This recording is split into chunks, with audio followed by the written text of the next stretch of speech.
Are we on? I didn't hear my open, Peter, but I'm ready to go. And away we go. Welcome into a monumental Tuesday edition of the JP Peterson Show as the Rays get set to make their announcement today of a ballpark that has not been voted on. We have no idea what the funding is, and everybody's having a party. What? Yeah, it's typical. That's typical. Yeah.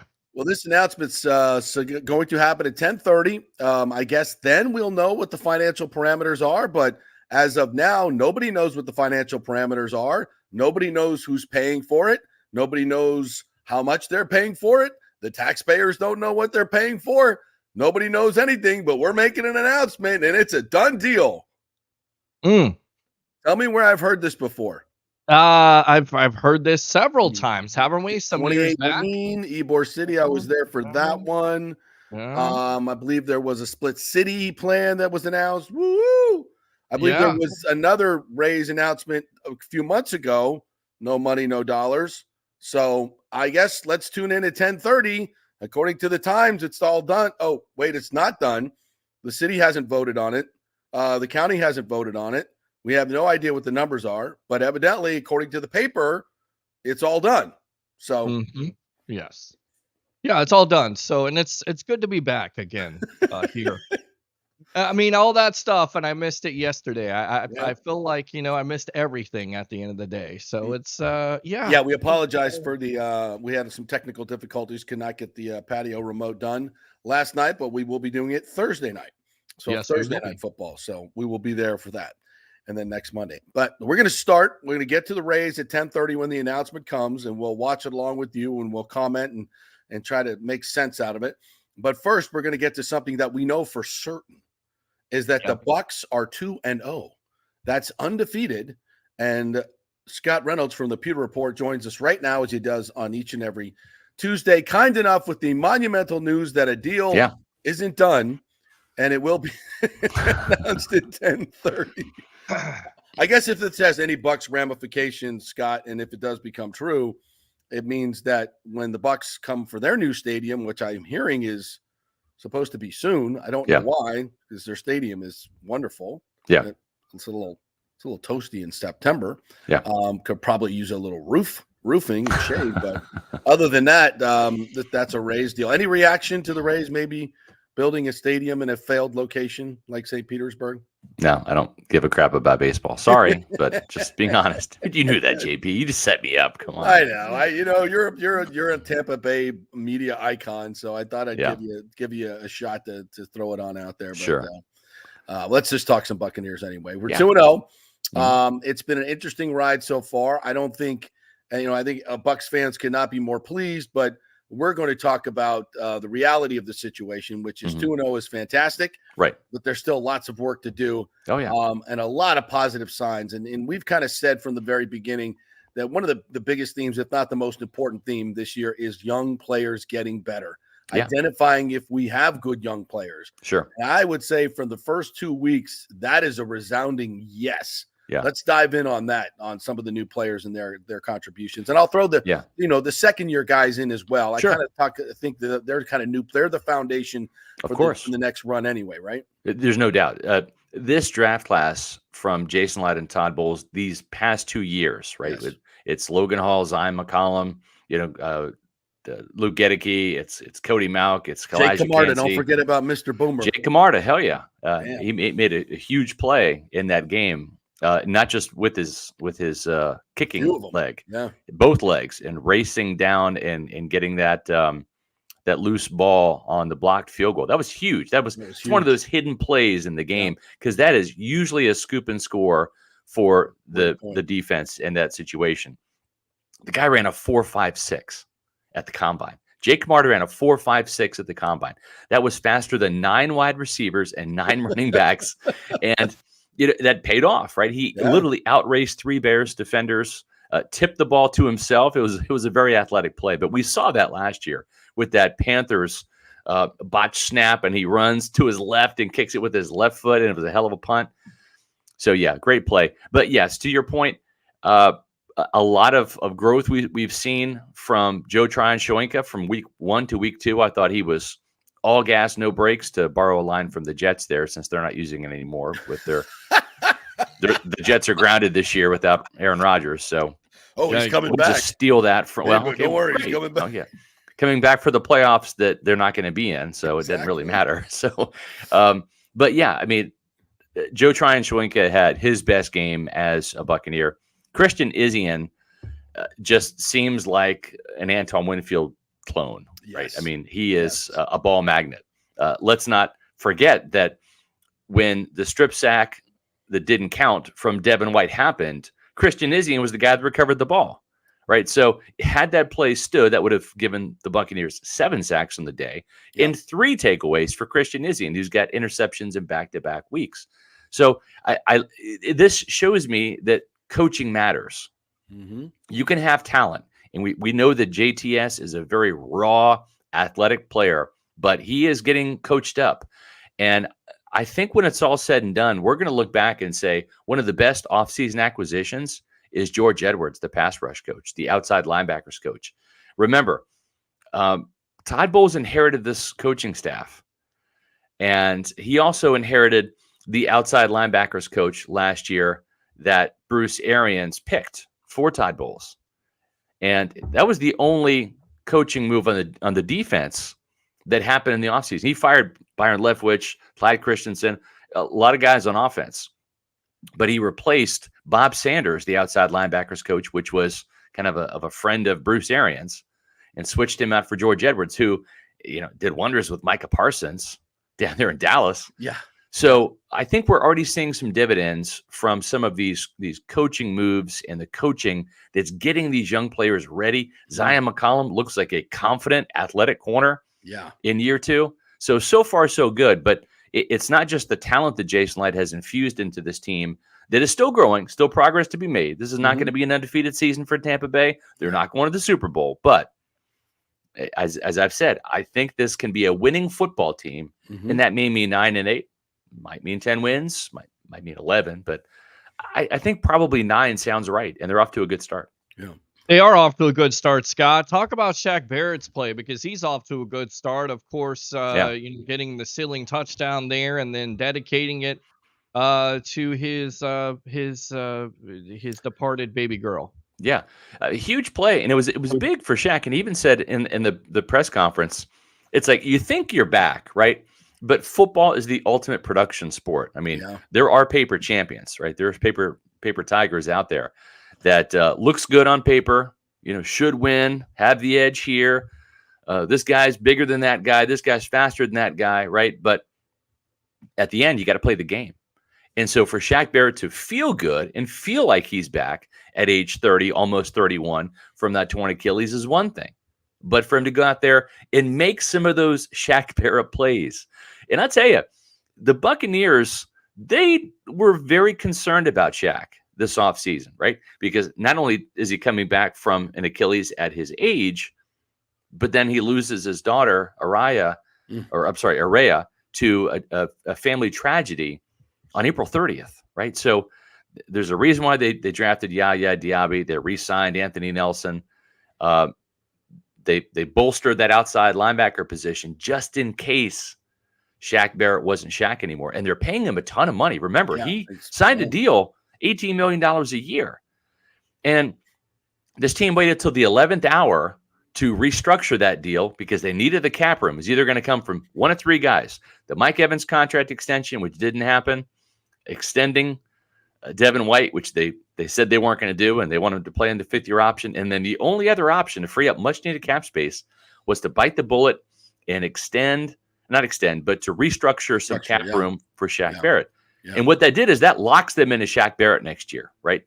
Had they not done that, they could have walked away and saved some money and had a minimal cap hit. Now they rolled some money, so they're committed to Shaq for next year. And you know what? They took a gamble, and Shaq is making it worth their money because he's off to a very good start himself. And, this might be a great – excuse me, Peter.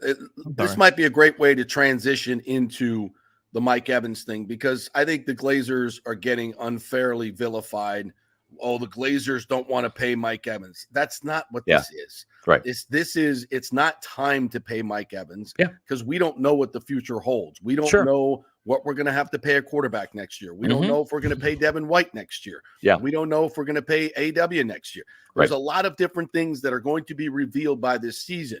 That's right. And you mentioned this, and I'm not saying it was ever a thought, but business is business. It is. And the Bucs could have walked away from Shaq Barrett's contract with a man coming off an Achilles injury. Yeah. And I'm here to tell you that many teams may have done that. And given his personal situation, sometimes that doesn't even matter. Right. So I would like to give the Glazers and this entire organization an attaboy for doing the right thing. Sure. And taking a chance on Shaq Barrett. And it worked to see it work out like that in the way he is playing. I mean, that's a godsend. Yeah, it's inspiring. It really is. It really is. So a couple things with the Mike Evans situation, and I agree. I mean, from a business standpoint, and listen, this is emotional. I've covered every single minute of Mike Evans' career, right? He is one of those iconic players. Matter of fact, in my Mount Rushmore, the minute he becomes the Hall of Famer that he will be, okay? And I mean this, no disrespect, but when you're talking about the top 4 Buccaneers of all time, right, on that Mount Rushmore, that fictional Mount Rushmore, it's Warren Sapp, it's Derek Brooks, it's Rondé Barber, and it's Mike Evans when he gets to the Hall of Fame. Because the disqualifier for Leroy Selman at that point in time will be he didn't win a Super Bowl, and all 4 of those guys did. Yep. Right, and maybe Mike Evans wins too by that time. Yeah. Hopefully, if it happens, it's in Tampa. But the economics with the situation for the Glazers are such that they're not sure how this season's going to end. Yeah. Are the Buccaneers going to be reloaded with these 2 draft classes that we just got through talking about? All these guys showing signs of life, and can that be sustained? It has Jason Light and Todd Bowles, have they drafted the next wave of superstars, right? Exactly. And there's some good early indications, right? Tristan Wirfs and Antoine Winfield, probably the second best 1-2 punch in any draft for the Buccaneers outside of Sapp and Brooks in '95. Okay. But you're looking at a situation where the Glazers, they have to make a call. Have we reloaded, and are we on the way up? In other words, have we won another NFC South championship? We've gotten to 9 or 10 wins or 11. We're making progress, and we want to reinvest for another run. Then I think you're going to see them open the checkbook again and make Mike Greenberg's life miserable by kicking the can down the road again for another run. But that's what you do when you have that window. Yeah. And the Glazers have seen this before, right? They went through 12 years of darkness between the end of the John Gruden era. Then you have Raheem Morris, Greg Schiano, Lovie Smith, Dirk Cutter, and then Bruce Arians comes, and even in Bruce's first year, 7-9, right? Yep. They've been down that road before. And you don't want to put more, bad money after good money, or good money after bad money, whatever the phrase is. You don't want to sit there and keep betting on a loser. Right. And so at that point, they're going to have to make some decisions. And I'll tell you, Mike Evans, and I love the guy, and I want to see him retire in red and pewter. He is not the top priority. The top priority is Tristan Wirfs. Yep. And even though he's on a 5th-year option next year, they want to get him extended. And probably the second option in terms of priorities is Antoine Winfield Jr. He's probably number 2. You ask Todd Bowles, and he wants Devin White back. You ask Todd Bowles, who's going to be the head coach of this team next year if he keeps winning. Right. How important Antoine Winfield is. And he's going to prioritize him over Mike Evans. I mean, that's just the way it is. So I think there's a lot at play there. Then the other factor nobody wants to talk about is Mike Evans or Chris Godwin. Right. You can't pay 2 receivers more than $20 million a year. The Chargers are the only team doing it. And it's because you've got Keenan Allen at $20 million and $25,000 and Mike Williams at $20 million. Right. But the difference is going to be Mike Evans is going to probably cash in between 23 and 25 million. Then you got Chris at 20. Oh, and Chris give me a contract year the next year. Yep. So at some point in time, you're going to have the Evans contract overlap with a new contract for Chris Godwin. And you might have 2 $25 million receivers at that point in time. Go ahead, Pete. Yeah, no. You're exactly right. I wanted to ask you about Chase Edmonds. He goes out for 4 to 6 weeks. Now there's talk of Cam Akers possibly being traded. Do you think the Bucs are satisfied with that running back room, or could they be interested in an Akers? I don't think they're interested in Akers. Jason Light loves draft picks. That's how he's going to build this team. Draft picks come cheap, right? You get cheap labor for 4 years, okay, and then for a 5th year with your top pick, right? So there's so many big time names coming down the pipe when it comes to free agency for the Buccaneers, right? I mean, guys, remember 2 years ago, it was Carlton Davis, right? Is Carlton going to come back, right? If Tom Brady was going to unretire, he would come back as a Buccaneer, which he did, right? That was kind of a given. But last year, I mean, it was Jamel Dean and Levante David, old man Levante, right? This year, it's Levante, Devin, Antoine, Tristan, Mike, Baker Mayfield, Ryan Neal, Matt Filer. I mean, it is starters galore. So I don't see Jason Light trading any draft picks just to get a running back that may or may not help, because those draft picks, that could be the next Tristan Wirfs or Jake Camarda or Antoine Winfield, and under a much cheaper rookie deal for 4 years too, that buys you some time and cash to re-sign your stars. Right. So to your point, Peter, I think Patrick Laird might be brought up from the practice squad if they need him. They only dress 3 running backs anyways on game day. Remember, Keyshawn's been inactive these last 2 games. So I think he becomes the 3rd running back. Sean Tucker moves up to number 2, clearly. Mm-hmm. Yep. And I think they roll that way. And then if there is an in-game injury, then you roll with 2. And then the next week you bring Laird up because he knows the system. I think that's how it's going to play out. I would agree with that. Scott Reynolds joining us here. We'll be joining the Rays press conference at 10:30 and get into Rays talk at that point. But it's all Bucs right now. The way Baker Mayfield is playing is not a surprise to me. I thought he would play well. I don't think he would play this well. The numbers really, I mean, I was looking at some of the numbers. His numbers against pressure are historic, like never been done before. And I'm watching Bryce Young last night. I'm watching Carr. I mean, I can safely say that Baker Mayfield is the best quarterback in the NFC South, and it's not even close. No, you're exactly right. Those offenses were dreadful last night. I mean, I know they were kissing the ass of the defenses, and they got some good defenses, but damn, both of those offenses did not look good. So I just want to just chat it up a little bit about not only the way he's playing, but the way he is bringing this team together. As you know, that vibe of following a quarterback is all important in winning a Super Bowl. They got to believe in that guy. They got to run through a wall for that guy. And boy, has he cultivated that feeling among his teammates or not. I mean, it's been fantastic. The thing, listen, we're going to just skip Tom Brady, right? Because he's the GOAT. He's the GOAT, and everybody follows him, like he's the Messiah that he was in 2020 and 2021. Okay, but let's go back to Brad Johnson, right? Somebody that we know is a bunch of old timers in this market, guys. See the gray hair. I see your gray hairs there. I got a few myself.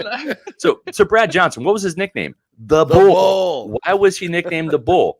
Because he would stand in that pocket like a statue and wait for those routes to open to Keyshawn, to Keenan, to Joe Jurevicius, and he would let go and get rocked right in the face and just take it. I mean, I remember he had like a bloody chin or a cut or something on his face. He was bleeding profusely one time. And that was his gift to the Buccaneers. They respected the Bull for having the toughness to hang in the pocket. And, I don't remember any Hall of Famers or Pro Bowlers along that offensive line he played for, right? We're talking Cozy Coleman, Kenyatta Walker, Roman Oben. Jeff Christie was a Pro Bowler, but in his Vikings days, Right. So, he did his part, and the team rallied around his toughness and appreciated that. He was not the star. He was the point guard distributing the ball, just like he did at Florida State. And that's what Baker Mayfield, his superhuman power now is his escapability, right? Yes. The ability to dodge some of those sacks. And then this is, maybe I didn't study Baker well enough in the offseason, but the improvisational ability, the underhand, the shuffle pass, those types of plays that keep drives alive. Like, hey, Rashad, whoop, Cade, what a great play. Sidearm. I mean, it's those types of things that get not just the offense fired up, but the defense fired up, that rallies the entire team. And so I liken two completely different quarterbacks. One, a 6'5" monster in the pocket who had no mobility in Brad Johnson, especially by the time he got to Tampa, to Baker. They're winning their teams over in completely different ways, but also in kind of the same way. Toughness, grit, heart, and I think Baker Mayfield's kind of become the heartbeat of this offense. Scott Reynolds joining us here, Pewter Report. This running game, I thought week one, I was very disappointed. I thought Rachaad White would be so much better than that. I think he's a really good back, and I think he showed it. And it was a big, big difference just in the way he was running. And we have to understand, this is what, his third, fourth, fifth start, not even sure, but a much different offensive line, a totally different run scheme. Yeah. This stuff takes time. It does. And in only 1 week to take it from really bad to really good. I thought the run game had 120 yards. Yeah. And it effective runs when they needed it, tone setters, 4th and 2. Over 100 yards for scrimmage from Rachaad. I thought he played tremendously well. Your thoughts? Yeah. I mean, the best is yet to come, I believe, for Rachaad White. We haven't seen it yet. Yeah. I'm a defensive-minded guy. You know that, JP. Mm-hmm. And you know who loves the running game even more than Dave Canales? Todd Bowles, because it keeps his defense fresh for the fourth quarter. We saw a fresh Carlton Davis scream across the field and knock down a critical third down pass at the end of that Vikings game because the defense was not gassed. They were gassed in the first half. They were. When the Bucs offense in Minnesota was 0 for 5 on third downs, they were getting gassed at the very end of that first half, right? But then they sat in the second half, got their legs back, and made the play. On a hot day at Raymond James Stadium on Sunday, same thing. That Bucs defense put the nail in the coffin with sacks in the fourth quarter, with 2 interceptions in the fourth quarter, because they were well rested. And they didn't. Only 25 minutes of playtime. Yeah, 53 snaps total on defense. That's incredible. 53, 25 minutes on the field. That's a winning edge. And here's the thing. The players gripe because now there's 17 weeks or 17 games in an 18-week NFL season now, right? Okay, that's fine. But football is an accumulative has an accumulative effect all throughout the season in 2 big ways. Momentum is one of those ways from a psychological standpoint, but also attrition from a physical standpoint is another, right? We see rookies hit the rookie wall, right? About week 10 or 12, because they're usually done playing college football. Oh, shit, I've got 7 more games to go, right? But now what you're seeing is for Vita Vea, right? If he's playing 35, 40 snaps instead of 55, 60 snaps, if he's saving 15 snaps per game where he doesn't have to play because the offense is doing their thing rather than the defense being out there, that's 15, and I'm really bad at math, so I'm going to cheat. 15 times 10, right? Because I can count to 10. Yeah. And I know that's 150 snaps right there. Just in the first 10 weeks of the season, if you're taking 15 snaps off of Vita Vea because you're getting teams off the field on third down and your offense is staying on the field on third down, that has a huge effect. By the end of the season, it could mean for defensive players like Vita, like Shaq Barrett or Old Man Levante, they're actually playing like 3 or 4 games less at the end. Huge. And now you're talking about a playoff run. Guys, we saw the Bucs. They were out of gas by the time they played the Dallas Cowboys in that playoff game. They just didn't have any more left in the tank. Yep. And it could mean a whole world of difference if this team gets to the postseason. They could have fresher legs as a result. Do you remember how much that defense was on the field last year? It seemed like they were out there the whole freaking game. Three and out on the offensive side. Yeah. And that's, I was talking a little bit about, and nobody wants to hear about the run game. It's like being, lectured about your health insurance. Nobody wants to hear about it. Nobody wants to read it. What's my copay for guys? That's all you want to know. But it's like, these are the hidden effects of it. It's keeping your defense fresh, not only for a game, but as you mentioned, expertly for a whole season. It's not throwing the football means you're not getting holding calls on your offensive tackle. You're not getting sacks. You're not getting incompletions. Helps your quarterback. Your quarterback's not getting hit as much. And your linemen. This is the biggest thing that people wanted to trash this offensive line last year. I'm like, this offensive line had no chance. Yeah. The defenses knew when it was run, when it was passed. They knew where the quarterback was going to be.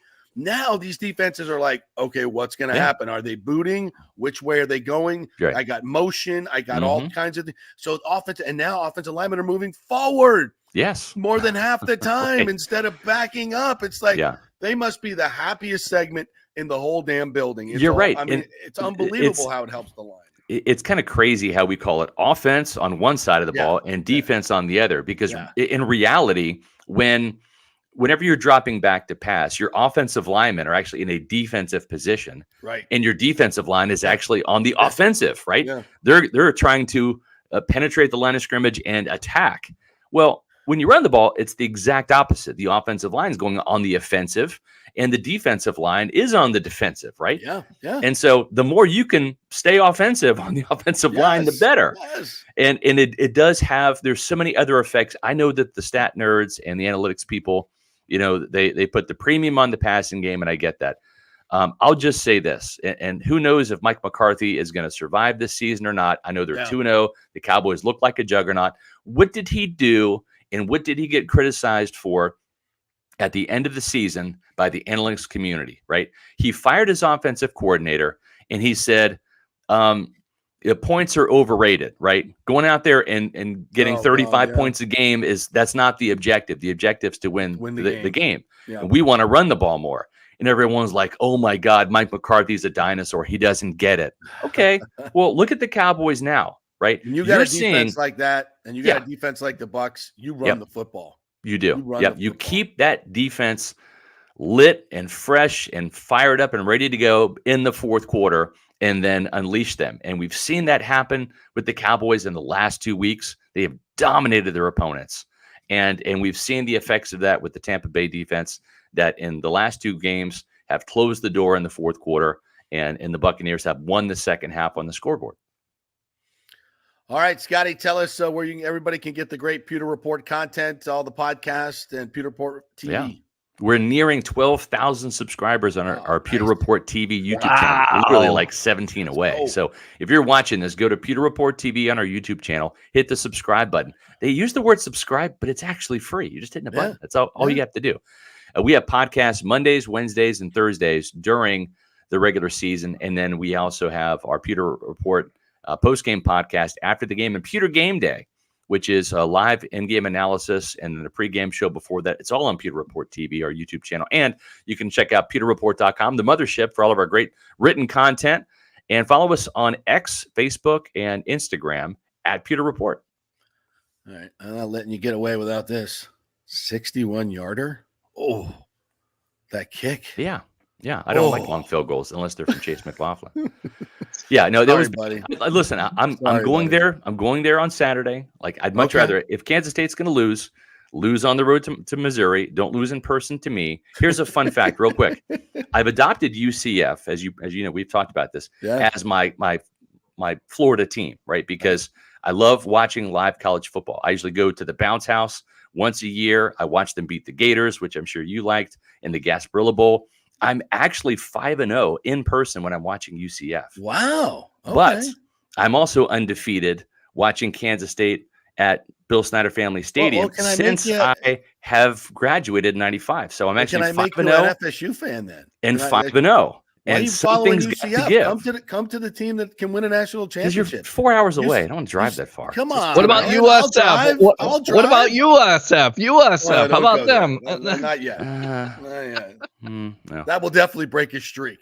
Yeah. Listen, when Jim Leavitt came from Kansas State, he was Bill Snyder's defensive coordinator, along with Bobby Stoops. How about that? When your co-defensive coordinators are Bobby Stoops and Jim Leavitt, right? You know, Kansas State finally went places under Bill Snyder because of those guys. When he came down here in 95, I was at the very first USF game, and I followed the Bulls until they fired Jim Leavitt. And then we all know we were done. Yeah. Worst move they ever made. Yeah. Worst move they ever made by far. All right. Go Rays. Partner. Go Rays. Yeah. We'll go see what's going on here. All right. Thanks, partner. Appreciate it. The great Scott Reynolds right there. All right. We are going to take a break and come back on the other side. Brought to you by the Jeeves Law Group, JEEVES lawgroup.com in Bay Area, Modern Medical Center, BAMMC.com. If you want to lose weight, if you want to get your testosterone right, and guys, if you're not, monitoring your testosterone, what are you doing? Because everybody needs it, especially after 40, even before 40. Go get your blood work done. Go to Bay Area Modern Medical Center. See my man, Chris Lugo. He will hook you up and get your blood right, get your testosterone right. Your body will not work without a proper level of testosterone. It does not work.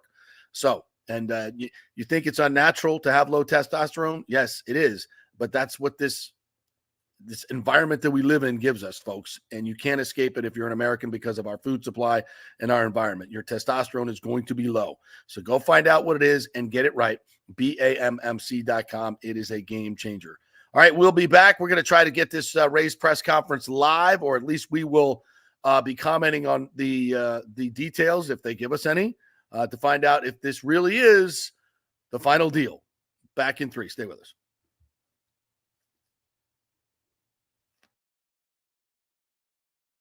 JP here for my good friends at Italiano Insurance, and they did it again. Once again, Italiano Insurance stepping up with the best customer service. I was in a bind. My old insurance company, my auto insurance, jacked up my rates, so I called Charity at Italiano Insurance, and she stayed till 9:30 at night until she got my insurance done. And guess what? She searched all these companies for me. I didn't do the work. She did. Saved me $1,000 on my annual premium. $1,000, folks. That's real money. And that's what you get at Italiano Insurance. Great customer service. And here's another note for you, by the way, with hurricane season up. 40% of people in Florida are underinsured. That means if you have something happen during a hurricane and you need replacement cost, you're going to get 40% less than you deserve. Can't let that happen. Call the folks at Italiano Insurance and get them to help you out in both those regards. It will save you money and keep you insured properly. That's 813-877-7799. Great folks in the community, been doing it for over 60 years. Italiano Insurance, 813-877-7799. Are you experiencing those feelings of getting older, lower sex drive, fatigue, hot flashes, moodiness, or you just don't feel like you had the vitality you once had? It's a chronic problem here in the United States. You're not just getting old, it's likely low testosterone. Studies over the last 20 years show a shocking decline in younger males aged 16 to 39. Older men have seen a sharp decline as well. So do something about it. Go see my friend Christopher Lugo at Bay Area Modern Medicine. Look, testosterone replacement is not a frivolous treatment. It takes a professional, targeted approach that focuses on total body wellness, vitality, and emotional stability. Not a one-size-fits-all approach like many clinics use. They will monitor your blood work and adjust your treatment as needed for optimal results. Folks, I've been on testosterone therapy for over 6 years, and it is a life changer. You will feel and look better than you did 10 years ago. Give them a call at 844-977-3477 or go to BAMMC.com. Tell them JP sent you for priority scheduling. That's 844-977-3477 or BAMMC.com. JP here for the Jeeves Law Group, Jeeves. Call for a free case evaluation, 888-9-JEEVES. That's 888-9-JEEVES. We're local, we're trusted. The law firm brings over 80 years of combined legal experience focusing on clients in Tampa Bay, the state of Florida, and national class action cases. If you're injured, get that free case evaluation, no cost to you.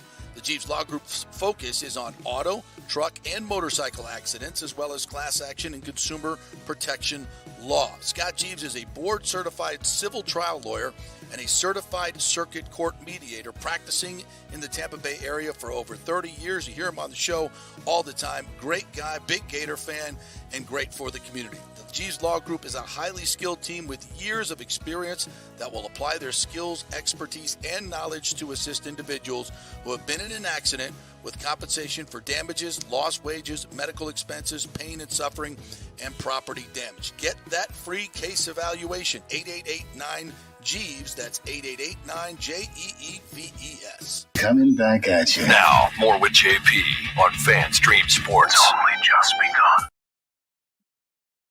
All right, welcome back to the JP Peterson show here. We are awaiting the live press conference for the Rays to announce their new stadium in St. Petersburg. This is what we've been told. that this is a done deal, at least according to the newspaper. But we also know that the money has not been allocated. The money has not been. Turn that down for right now. They're just running a video, Peter. Yeah, I don't have it up. I can hear it. Oh, okay. All right. I can hear it. All right. Let me unplug it there. There we go. Okay. Yeah. Yeah, I think we got I'm monitoring Bally's. I can still hear it. Can you? No, I can't hear it at all. I don't have anything plugged in, so there's nothing that can be heard at this point. Oh, that's weird, right? No, here it is. It's on mine. It's on your end. It's on my end. Blaming the poor producer here. The poor producer's looking at everything. What did I do wrong? What is going on here? What's this idiot doing over here? He's trying to ruin my show. What is this? How many times? I can't talk with that in my ears. Yeah, they're doing a historical perspective right now with Dick Vitale narrating it that they had for the 25th anniversary. So we'll wait for them to make the announcement. Now, in reading the different things in the Times today, most of the Pinellas County commissioners, the city commissioners, all said this is great, but there was a caveat, and this is a pretty big caveat. Nobody knows what the numbers are.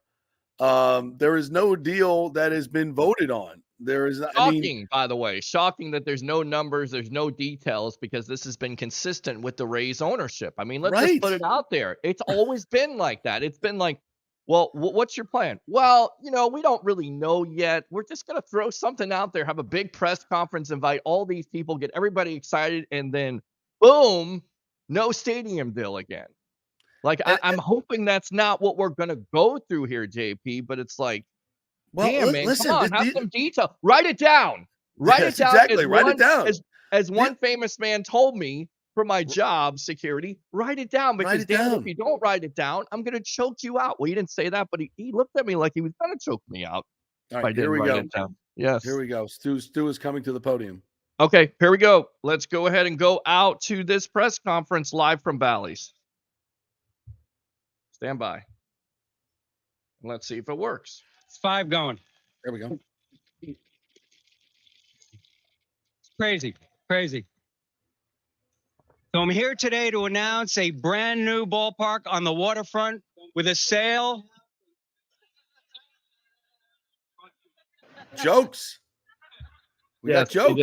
Yeah, he's got 2007 is well in the past. We're up to 2023 now. 18 months ago, Mayor Welch said to me he wanted St. Pete and Pinellas County back in the game. 1 year ago, the city released a request for proposals for the historic gas plant district, insisting that it include a new Rays ballpark. Inspired by the mayor's vision for St. Petersburg, one of inclusive progress, and bolstered by world-class partners, including but not limited to Populous, Heinz, Gensler, Goldman Sachs, Storin, Best Source, and our local historian, Ms. Gwendolyn Reese. We put together a plan to build a best-in-class ballpark and surrounding development. In January of this year, Mayor Welch chose that Heinz Rays proposal. Today, we celebrate coming to terms on an agreement to make that plan a reality. Major League Baseball is here to stay, right here.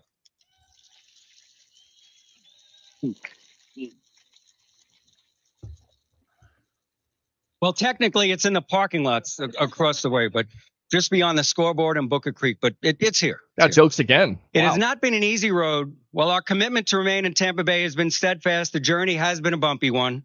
18 years ago, one of the first things I said upon becoming the owner of the then Devil Rays was that we wouldn't be playing in Tropicana Field in 2027. Well, I was certainly wrong about that. Though, as you all know, things don't always progress in a straight line. We have all been very fortunate. This region, and especially this city, are growing up around us and are better equipped to support an MLB Major League Baseball team.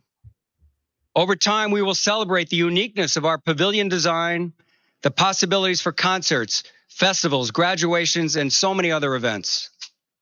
There is plenty of time to digest the possibilities inherent in the dozens of acres surrounding the development. So today I want to take this opportunity to say thank you. Thank you, Mayor Welch, for your leadership of this great city that I call home.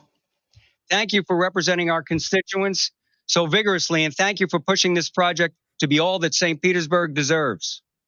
Thank you, Chair Gabbard and the City Council, who have stood by us through thick and thin. You have put the community first and have helped us to do the same along the way. And the fans last. Chair Long and the Pinellas Board of County Commissioners for staying involved and recognizing the value that comes with being one of only 26 places with Major League Baseball. Thank you to all the former residents of the Gas Plant District for engaging with us, sharing your memories and expressing your wishes for a site that you once called home. Thank you to the business community for driving our local economy forward and giving us the confidence to bind our futures together. Thank you to the beach communities and to all our partners in the attraction business for continuing to drive tourism to unprecedented levels, benefiting all of us. And most of all, thank you to our community partners, sponsors, the fans of the Tampa Bay Rays. Thank you for your business. Thank you for your loyalty. And thank you for caring so much about this team. That you wanted to send to Montreal. Power to connect people, to connect communities, and to inspire us. Forget about the time I told you I am inspired. I am inspired the cooperation of a city and county determined to jointly see this project now I'm through. going to get $600 million. I am inspired by a team of caring experts get the hell out, that has assembled this incredible plan for our shared future together. The legacy of this project will last long after Remember many when of he us said are it wouldn't gone. work in this area? But I promise you this. We will work diligently and thoughtfully to make certain that this is a project of which we will all be proud of. We are celebrating our 25th anniversary as a ball club. A generational fan base is we take a huge step forwards ensuring that the Rays fans will be here in Tampa Bay for generations and generations to come. Our organization's mission is to energize the community through the magic of Rays baseball. We are sincerely grateful to be able to do that right here in our home for generations to come. Thank you. Wait, what are the numbers? No numbers? Who's paying for it? What's the deal? All right. You got Ken Welch now. Ken Welch. Good morning. How are y'all doing? Thank you, Stu. And today is a day of celebration for our community. As the city of St. Petersburg and our Pinellas County partners announce our agreement with the Heinz Rays Group for the redevelopment of this site, the historic gas plant district, including a new home for our Rays. Today, we take a significant step towards honoring the promises made to the gas plant community some 40 years ago when I was a young man, Commissioner Justice. Promises of opportunity in employment, in housing, and economic development. Today, we celebrate the power of partnership and our focus on inclusive progress for our entire community based on our shared priorities for the city of St. Petersburg, for Pinellas County, $600 million of for our public Heinz money partners, and for a failed our stadium location. Tampa Bay Rays. And we're excited to say that the Rays are here to stay. In an empty stadium. Today, we also honor the history of this place. Behind me Come on now, attendance is the up. very place where I, as a young man, worshiped at Prayer Tower Church of God in Christ, attended Sunday school, learned to be a decent musician. My story is a story of thousands who lived and worked and worshiped in this place, in this neighborhood. That community was promised a stake in the economic benefits that would come from the redevelopment of this land. And the agreement that we have forged with the Heinz Rays Group will finally honor that promise.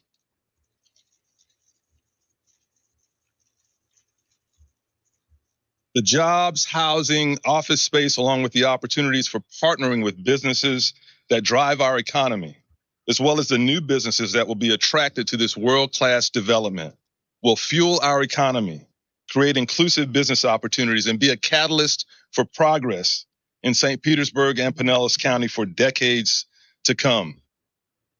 As your mayor, I've never doubted that this day would come. First, because of my faith that was nurtured in this very place.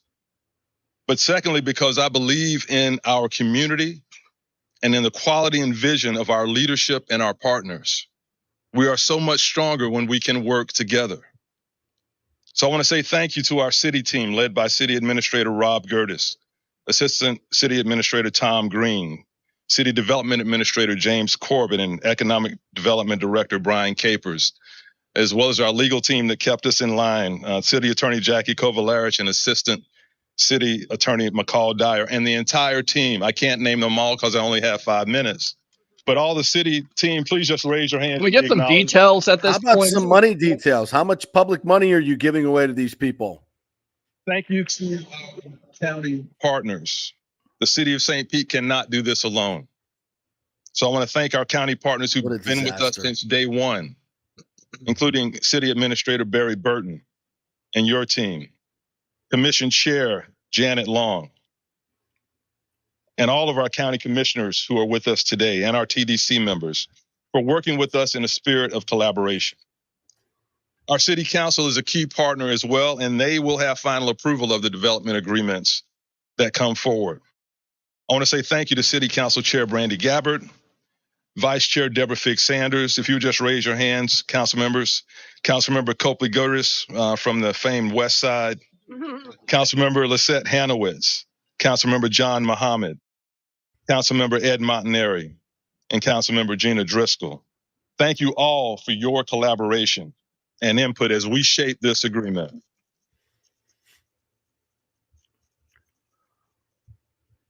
And I believe this agreement meets our city's collective priorities. And I want to say thank you to all the previous business and community leaders who successfully pursued baseball for the Bay Area and for St. Petersburg. Thank you to our community who showed up in person and virtually, more than 2,000 in our community conversations alone, to help shape what progress should look like for the historic gas plant.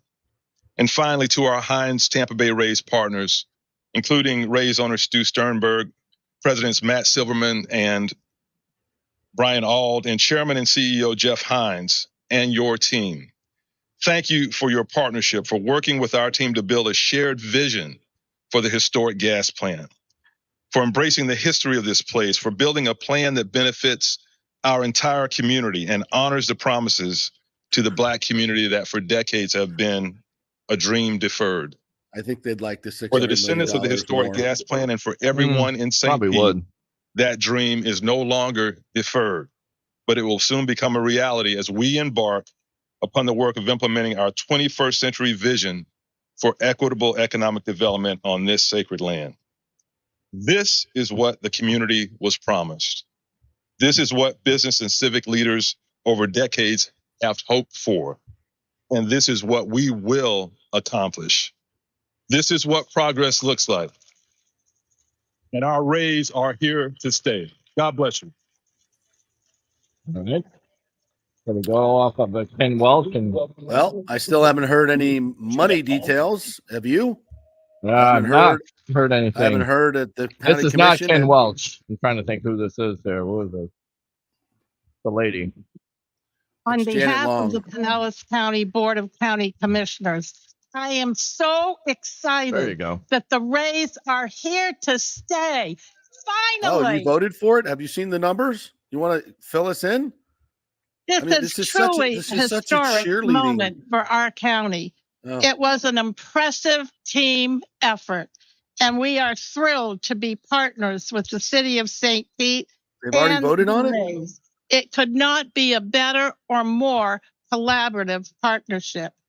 The entire county commission thanks Mayor Welch, the city of St. Petersburg City Council, Stu Sternberg, Brian Auld, and Matt Silverman, and all of the Rays, and especially Major League Baseball Commissioner Rob Manfred, for remaining engaged and finding a way to achieve greater economic prosperity and quality of life for all of the citizens of Pinellas County and all of our visitors.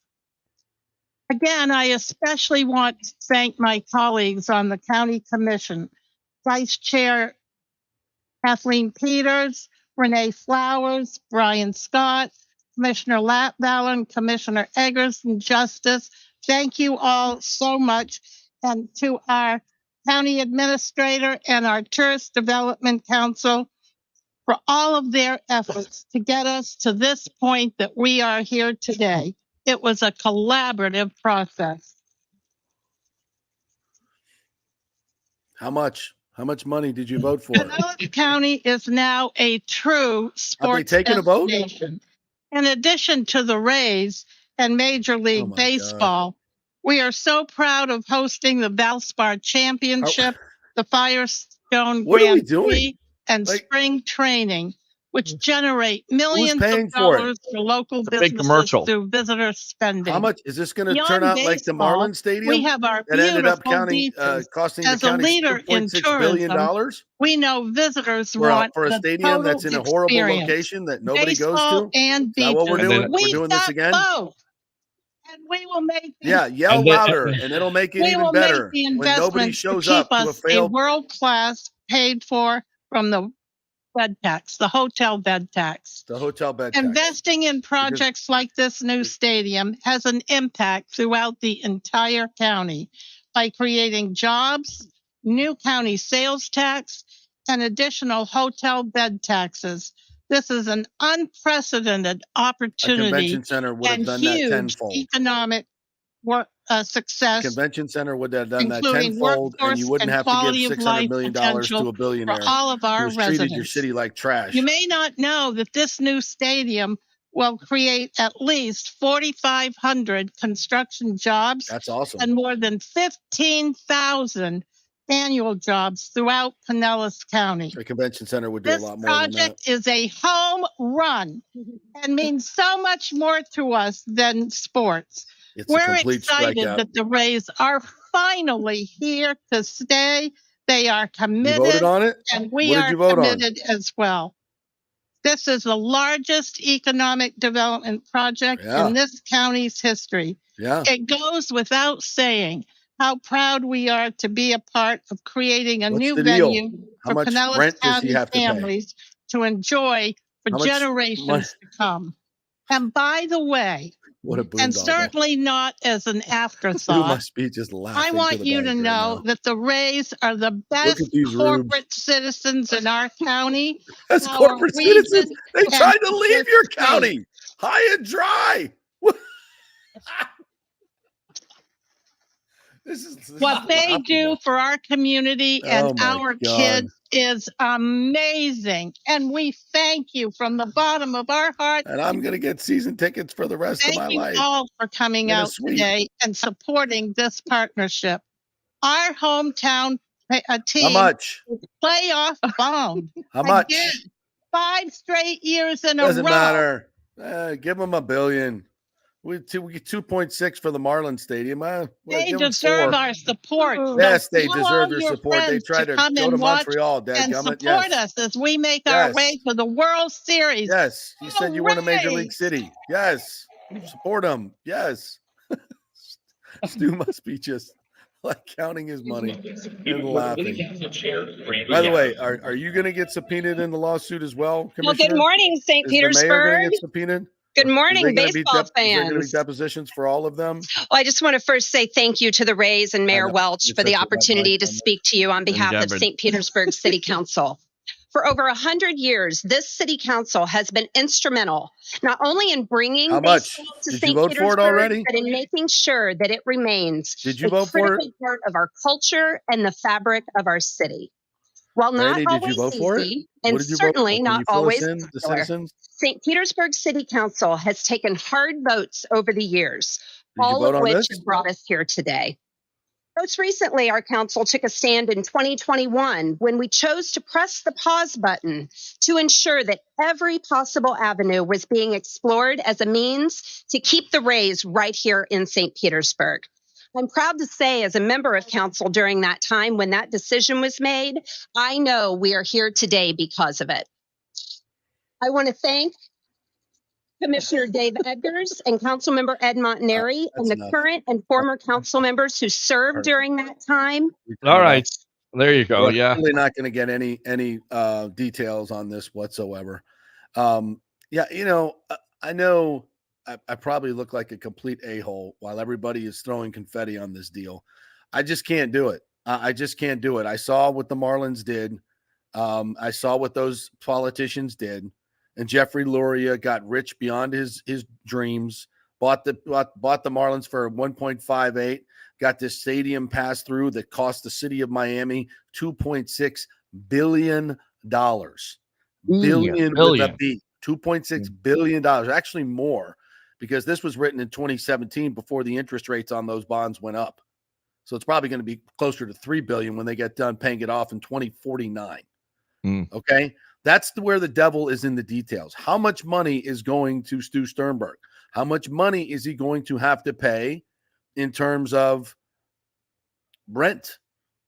Yes, it's going to create jobs. There's no question about that. It's going to create construction jobs. That's fantastic. That's all good. But a convention center would have done the same thing. A convention center would have put way more heads in beds for a longer period of time. There's not a large number of people that travel to St. Petersburg just to go to baseball games.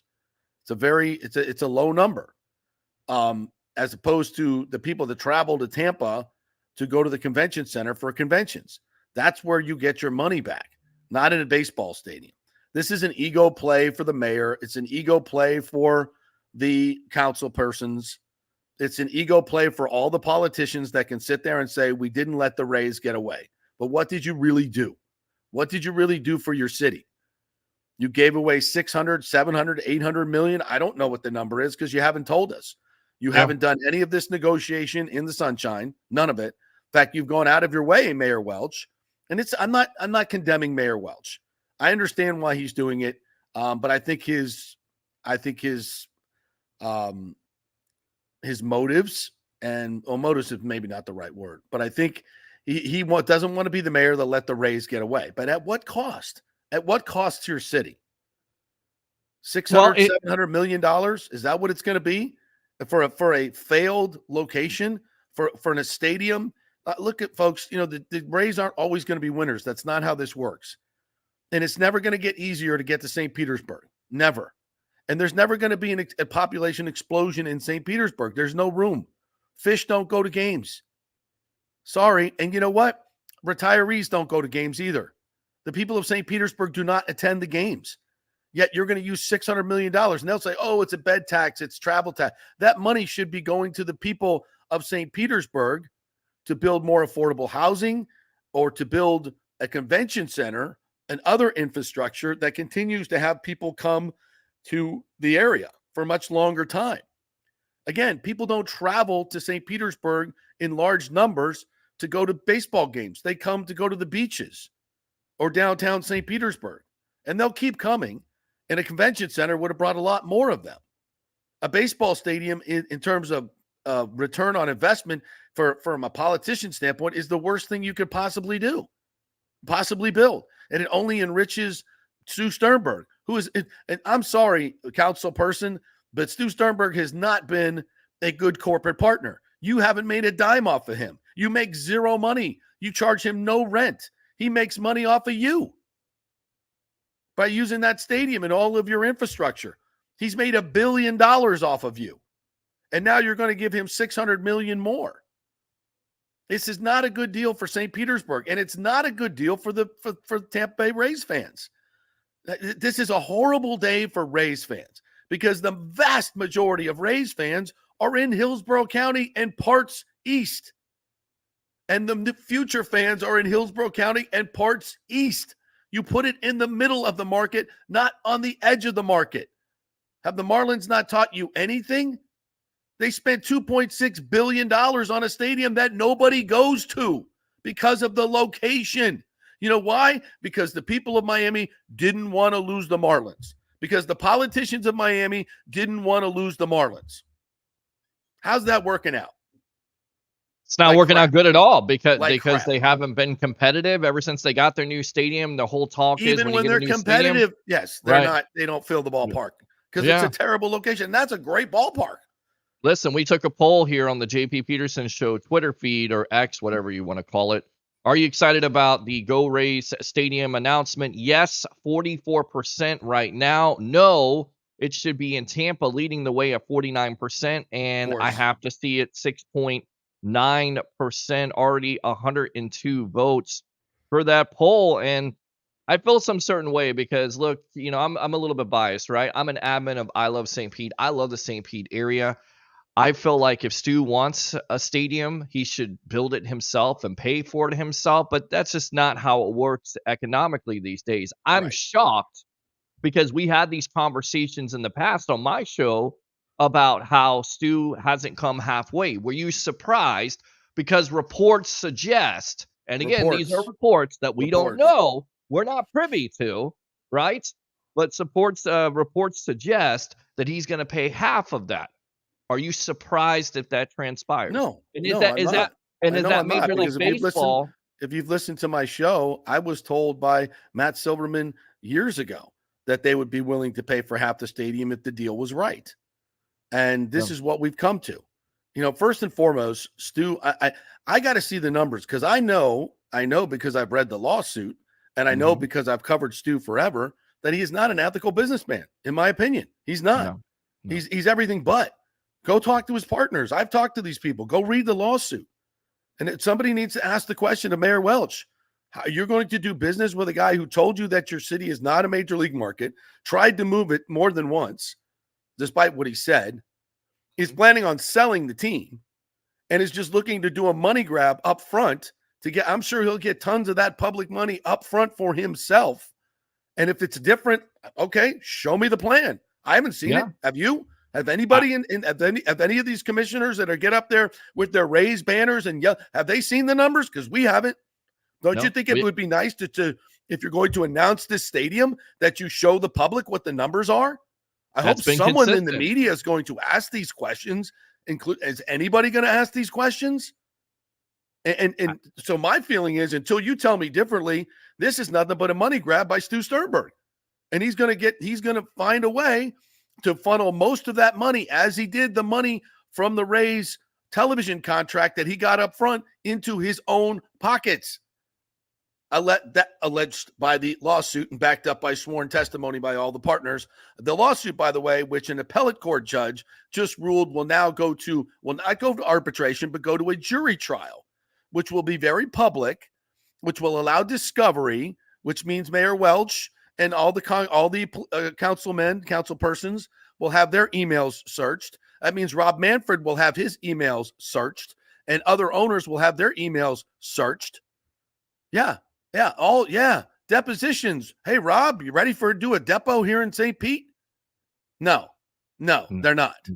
And so that deal has to be settled, I would think, before we go forward with any other deal. And I know those partners are hell-bent on getting Stu Sternberg removed. So there's a lot going on here, folks, that nobody's telling you about. Watch the shiny banner. Watch this shiny, go read all the stuff in the paper about how this deal is done. Oh, we don't have any numbers for you. I don't know who's paying for it, who's getting what. I don't know. I mean, no, it doesn't matter. We're here to stay forever. I think I heard him say that, his exact words. We will be here for generations to come in Ybor City. Those exact words in 2018 or 2018. And again, I remember him saying in a press conference when he had about the stadium in Ybor that this area, St. Pete, there was no way it could ever happen here. And now you fast forward the clocks, because, of course, I think this is Rob Manfred and the other owners in baseball saying, look, we're not giving you any more revenue sharing. You make a deal, you make it happen, or, get the hell out of here and sell.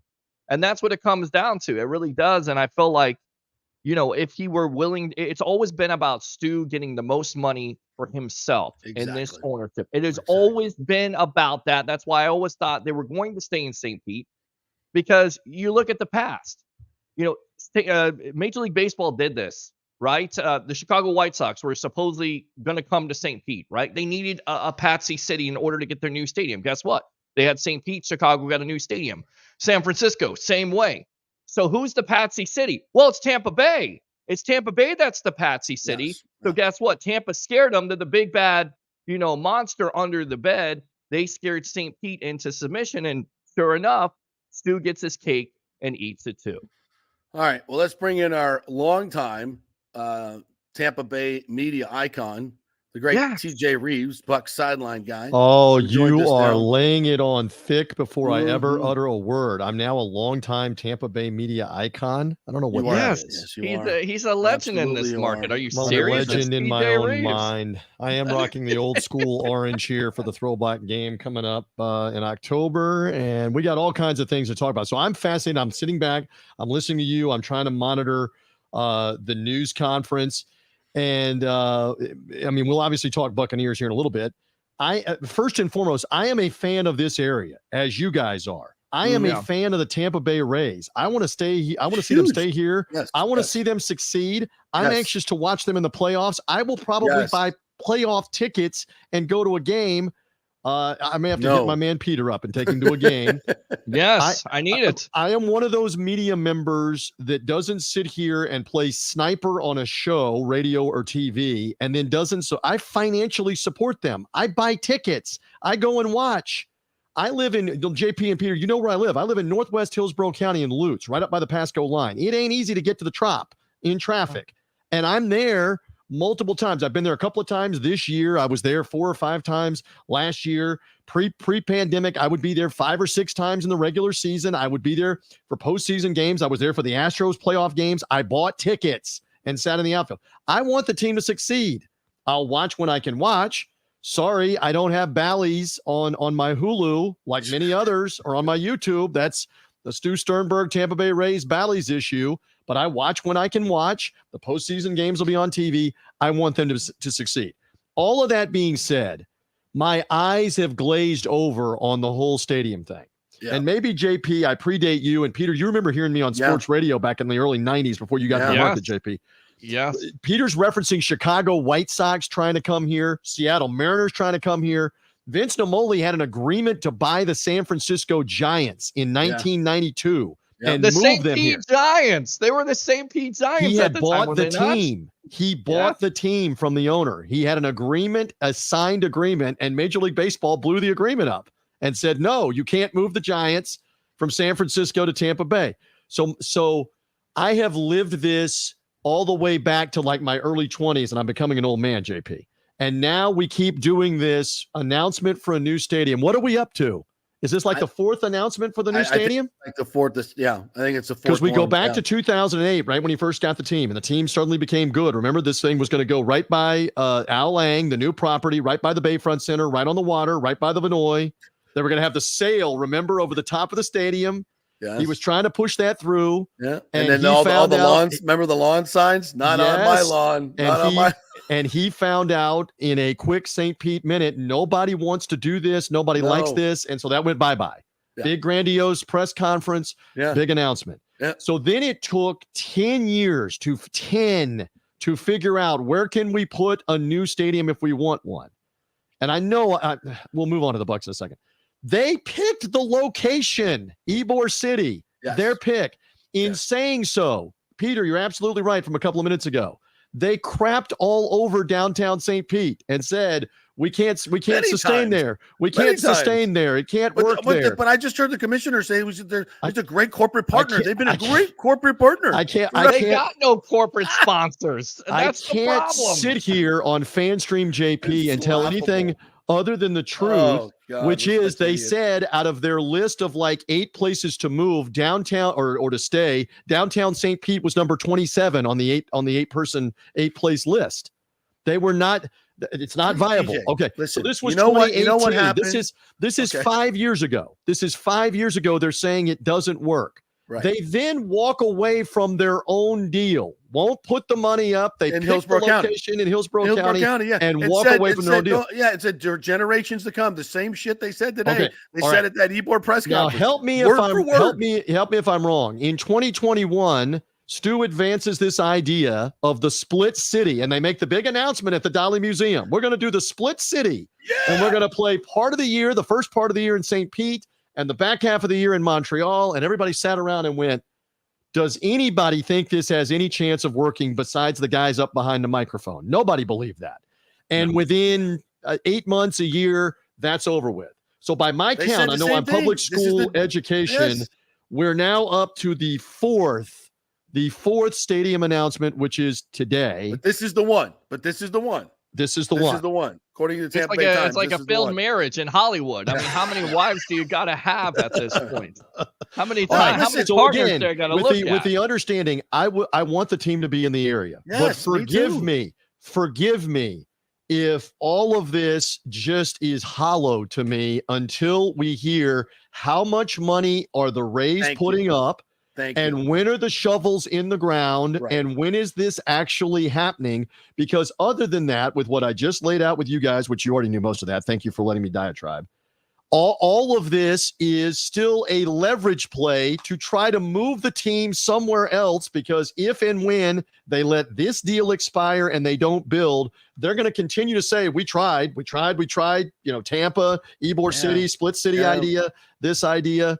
I remain skeptical as to whether or not they want it to work here versus they want to be in Montreal or Nashville or Charlotte or somewhere else. So Stu wants to be where he's going to make the most money. And the only thing that has ever changed in any of these deals is he thinks he can make more money with the next deal, and he's going to abandon the one that he just told you he was going to do. And so we've been doing this. Thing I'm interested in is follow the money, right? So finally he found a mayor that is going to open the public coffers and write him a check for $600 million and say, here you go, build your stadium, build everything else, and redevelop everything. We'll just sit back and watch you collect money.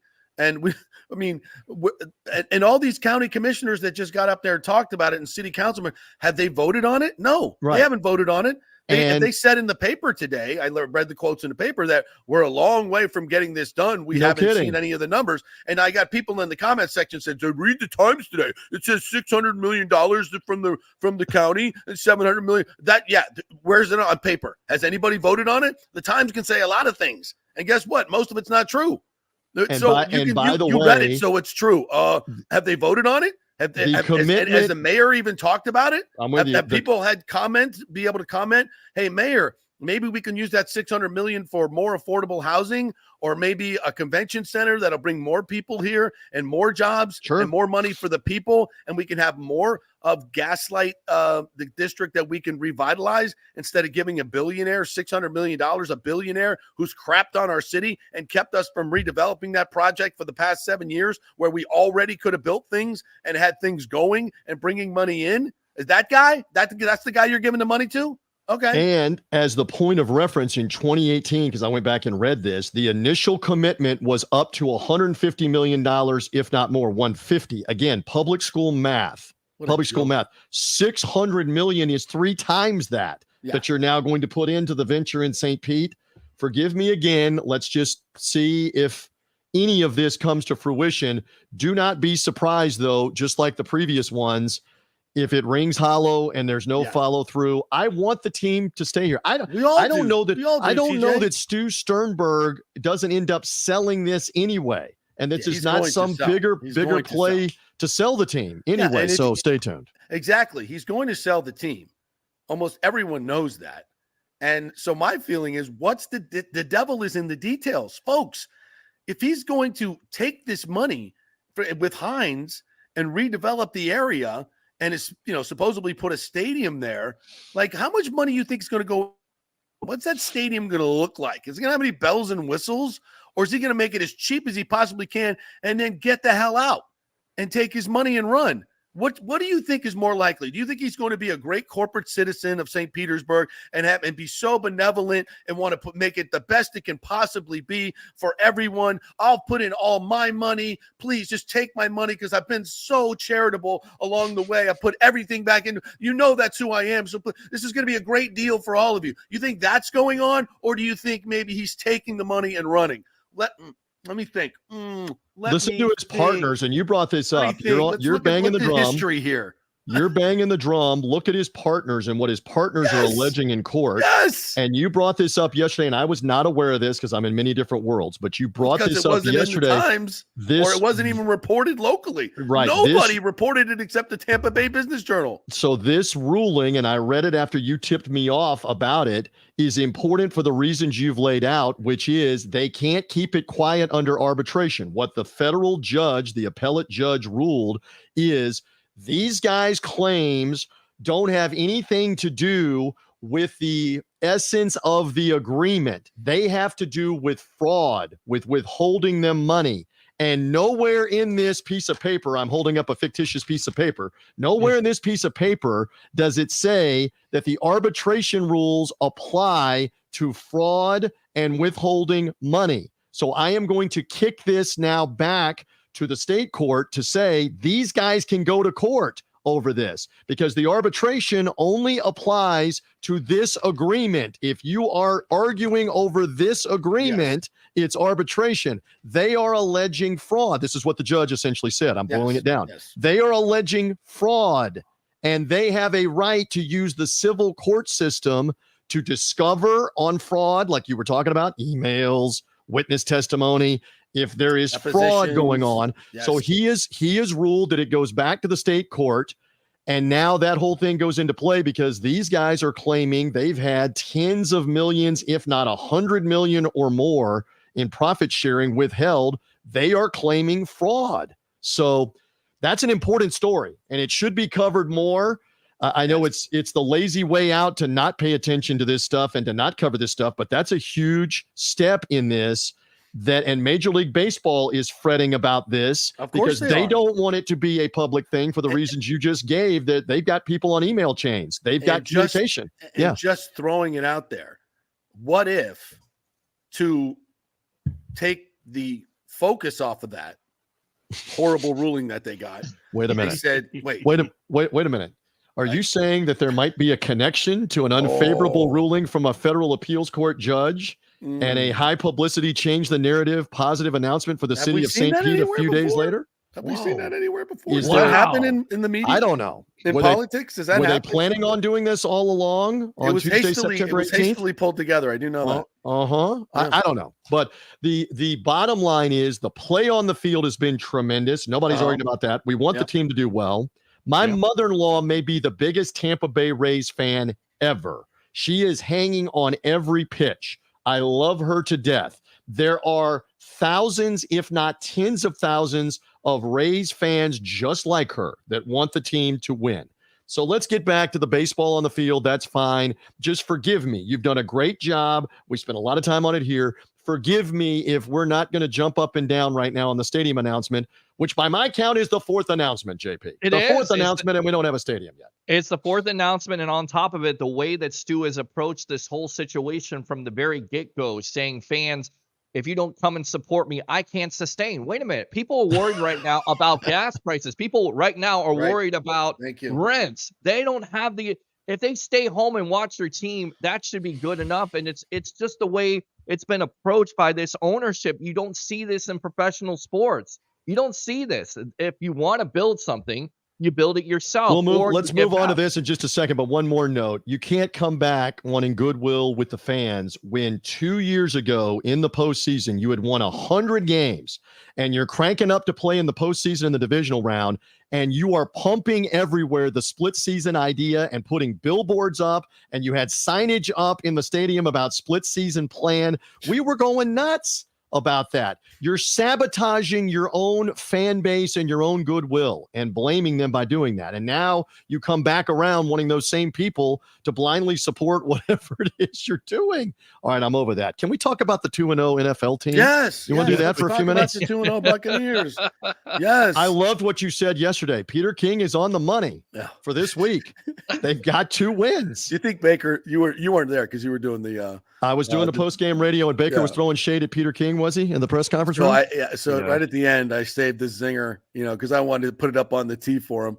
I said, Baker, Peter King said you guys were going to win 2 games. I guess he was right. He just smiled. I said, is that fueling you guys at all? He's like, well, if you heard his answer. If you look into my relationship with Peter, he doesn't really like me. But that's all right. I'll give you some insight here on FanStream JP. He's had problems behind the scenes with the Buccaneers going back 10 years ago because he basically had access denied because of the stuff he had written and making fun of Raheem Morris. I'll name the name and that kind of stuff. And I will tell you flatly, I'll let Raheem defend himself. Raheem basically said, I'm not dealing with that guy. I'm not talking to that guy. And when the Bucs began to win and Peter King would call, he wasn't taking his call. Good. So I don't think that's the only reason. And Peter, by his own admission, makes bad predictions all the time. In fact, when he tweeted his predictions for this season, he said, go ahead and impugn me. I'm paraphrasing here. These are normally bad predictions. But we talked about this a few weeks ago. We understand this better than most outside of here. How many stars are on this team? The local media, the local fans, we understood how many stars you have if you stay healthy. Yeah. It's ridiculous. And now do you see after the first 2 weeks to think this was a 3 or 4 win situation unless everybody's hurt and everybody's holding out for more money and nobody that's a star is playing. There's too many talented players. Are they going to be a Super Bowl contender? I don't know. I doubt it. Are they going to be a playoff team? Hell yes. Do they look like a playoff team so far? If it holds up? And I think that's all you can ask for is a puncher's chance to be in the postseason. And you're seeing a lot of good things. You're seeing a lot of good things. Interesting to note that Peter, offensive player of the week, Peter King, Baker Mayfield. Defensive player of the week, defensive player of the week, Shaq Barrett. Wow. Coach of the week, Todd Bowles. Todd Bowles. Does he have all 3 of them? Is that the mea culpa? Is that I want some Buccaneer access later on in the season? I'm coming around. Let me tell you this. Some ass this week. So let me tell you this. That Shaq Barrett play. I get the privilege of being down there on the field. It was easily 105 and maybe 110. I'm not exaggerating. Heat index. No, down on the turf. All right. I mean, I've talked to people that were all around that stadium. There were people passing out left and right, heat-related illness. It was scary hot for a lot of that game. So you're at the end of this game, 2 minutes to go. It's a 20-17 game. I'm right on the 5-yard line. And when Shaq Barrett stuck that arm up in the air, deflected the ball to himself, what an incredible instinctive play to make that happen. And the place erupted. Gene erupted in my ears and everybody else's ears calling it. The stadium erupted. And I'm like, okay, it's worth it to be a dehydrated raisin for the rest of the night from the heat that this has come through, and feel great for that guy, not just good for that guy. I mean, I talked to him just before he came into the media room with you guys. I didn't go into the stuff about his daughter. Yeah. You guys obviously were asking about that. And by his own admission, he is, and this is what happens. God help anybody in that situation. As he said, he's been overcome with emotion in each of the last 2 game days. Almost couldn't play. Sitting and crying over what's going on. The man has the heaviest of hearts, and he's out there making that play in the 4th quarter. You talk about want to. You talk about. I'll tell you who the first person beside me that came over and hugged him was Mike Evans. I mean, when he came off the field with the teammates around him, Mike Evans was the first guy right beside me, bear hugging him. So the love for this guy around the Barrett family and around that building is tremendous. So what a moment there at field level to put that game away, boys. TJ, and you're the guy just to ask this question, and all of us here have been covering this team for a long time. And to me, there are certain iconic moments that I remember in my mind's eye. Mm-hmm.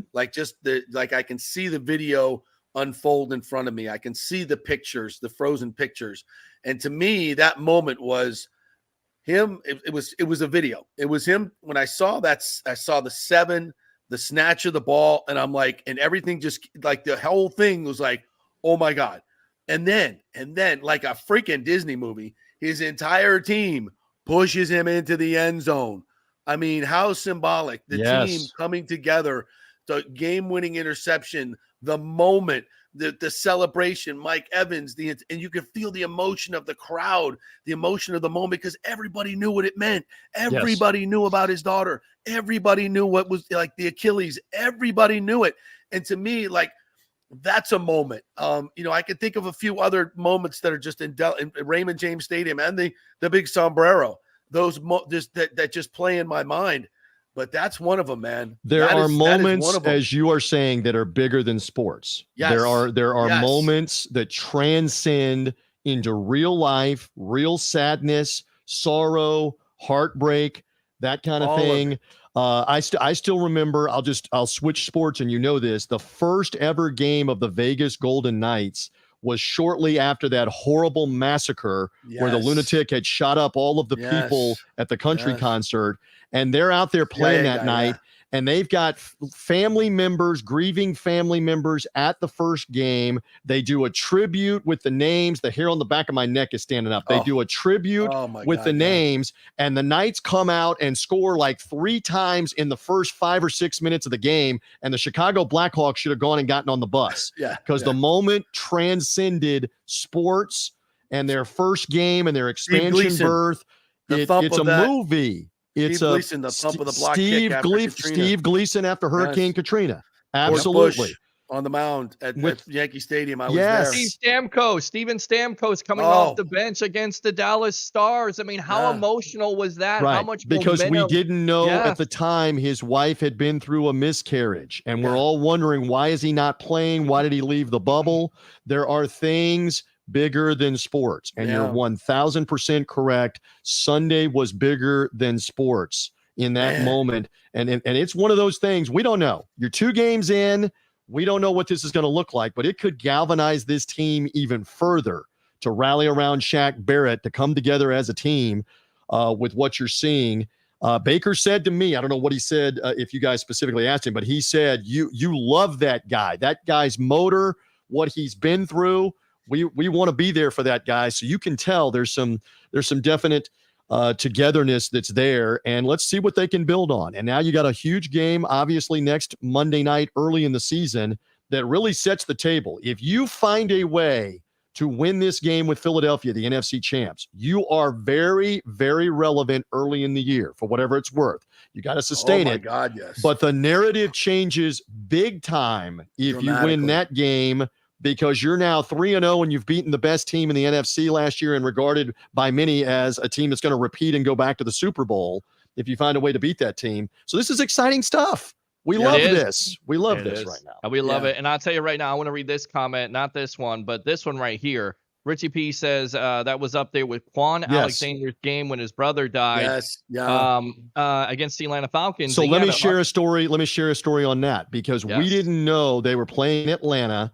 And we knew something had happened with the brother, and they were being very quiet with the details as it was going on. And then I found out his brother got murdered the night before the game, and they're telling him, and he now is torn about, I'm here in Atlanta. Do I play the game? Do I leave to go with my family? You know, he's been called, he's been told. He elects to play in the game, and he made a huge play in that game, stripping the ball away from Julio Jones. In the second half of the game, Julio caught the ball. He stripped it from him on a fumble, on a takeaway. The Bucs got a touchdown. They end up winning the game in overtime. I still vividly remember him coming over to the bench with Levante David, with Hardy Nickerson as his position coach under Lovie Smith. And he is bawling, guys, bawling his eyes out, with Hardy hugging him. Because, again, bigger than sports, bigger than football, life and death, bigger in that moment to be around his team. So you're absolutely right.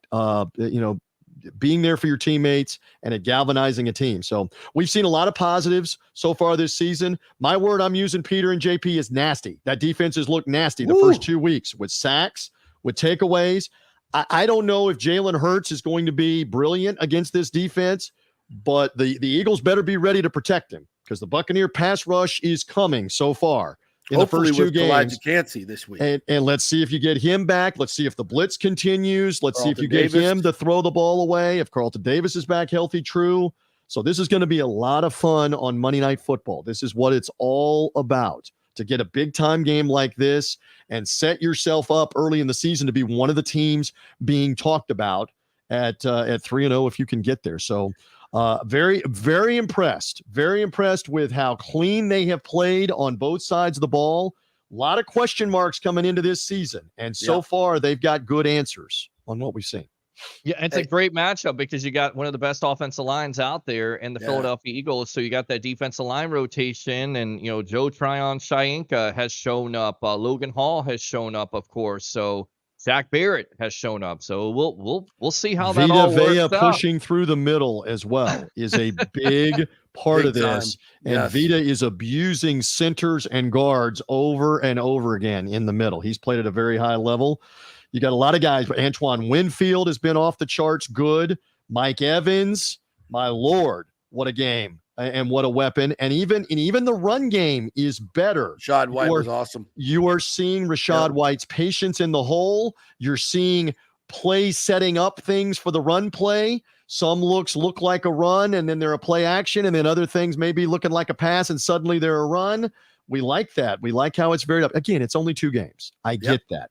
Yep. But if this team was 0-2 and fumbling the ball everywhere and committing penalties and being beaten by 2 touchdowns, everybody would be screaming, right? Right, exactly. So it's 180 different that they're playing clean football. They look good. They've won the 2 games.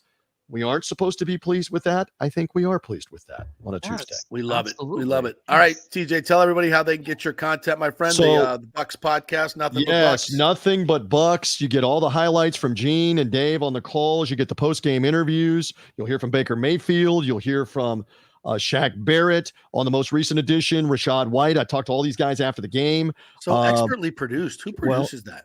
You're looking at him. Thank you. Expertly produced. Media icon. There you go. Media icon. So I wish I could good. say. Okay, I wish I could say that there was a cast of 15, but you're looking at the cast. I do get help with the audio, but you're looking with the cast. So thank you. The chef says thank you that you like the meal. That's fantastic. So Nothing But Bucs after every game. It'll be out probably midday Tuesday after the Monday night game.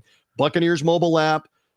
Wherever you get podcasts, Nothing But Bucs podcast. And again, the Buccaneers radio network will be on the air on Monday night. I always love seeing you guys. I caught you after the game. I caught your post game after the game. Great stuff with the calls. Thank you. Yeah. Keep it up on FanStream JP. You boys be well. All right. Thanks, TJ. TJ Reeves, a media icon, a Tampa Bay media icon. I have had people take umbrage with that on Facebook, but I think that was our friend across the pond. So it was. Yeah. I knew it, Paul Stewart. That's right. I said icon. All right, boys. All right, thanks, man. There you go. Good stuff. All right, so we do have some numbers on the deal. Wow, supposedly that's amazing. From the they're from the Times. I will digest these in the break. We're going to take a break. Come back on the other side and digest some of this stuff and talk some more Rays baseball and Buccaneers as well. But it's a big day for Tampa Bay. I'm going to try to be somewhat positive on the other side of this. If this really is going to happen, it is better than them leaving, which they were never going to leave, by the way. But again, I've seen a lot of these announcements. So we'll take a break. Come back on the other side. We're brought to you by the great folks at the Gold and Diamond Source. If you've got any silverware, flatware, any type of gold coins, old jewelry, bring them on down to the Gold and Diamond Source, and they will give you cash money. And if you're looking to get engaged, of course, you don't go anywhere else but the Gold and Diamond Source. They will not try to upsell you. They will take your budget and get you the biggest, best diamond you could possibly get to make your girl happy. And they'll do it in such a relaxed way, in a wonderful way. You'll just be part of the family forever. That's what they do. You become part of the family. It's a great locally owned family business. Julie and Steve Weintraub, the whole family literally there, works there.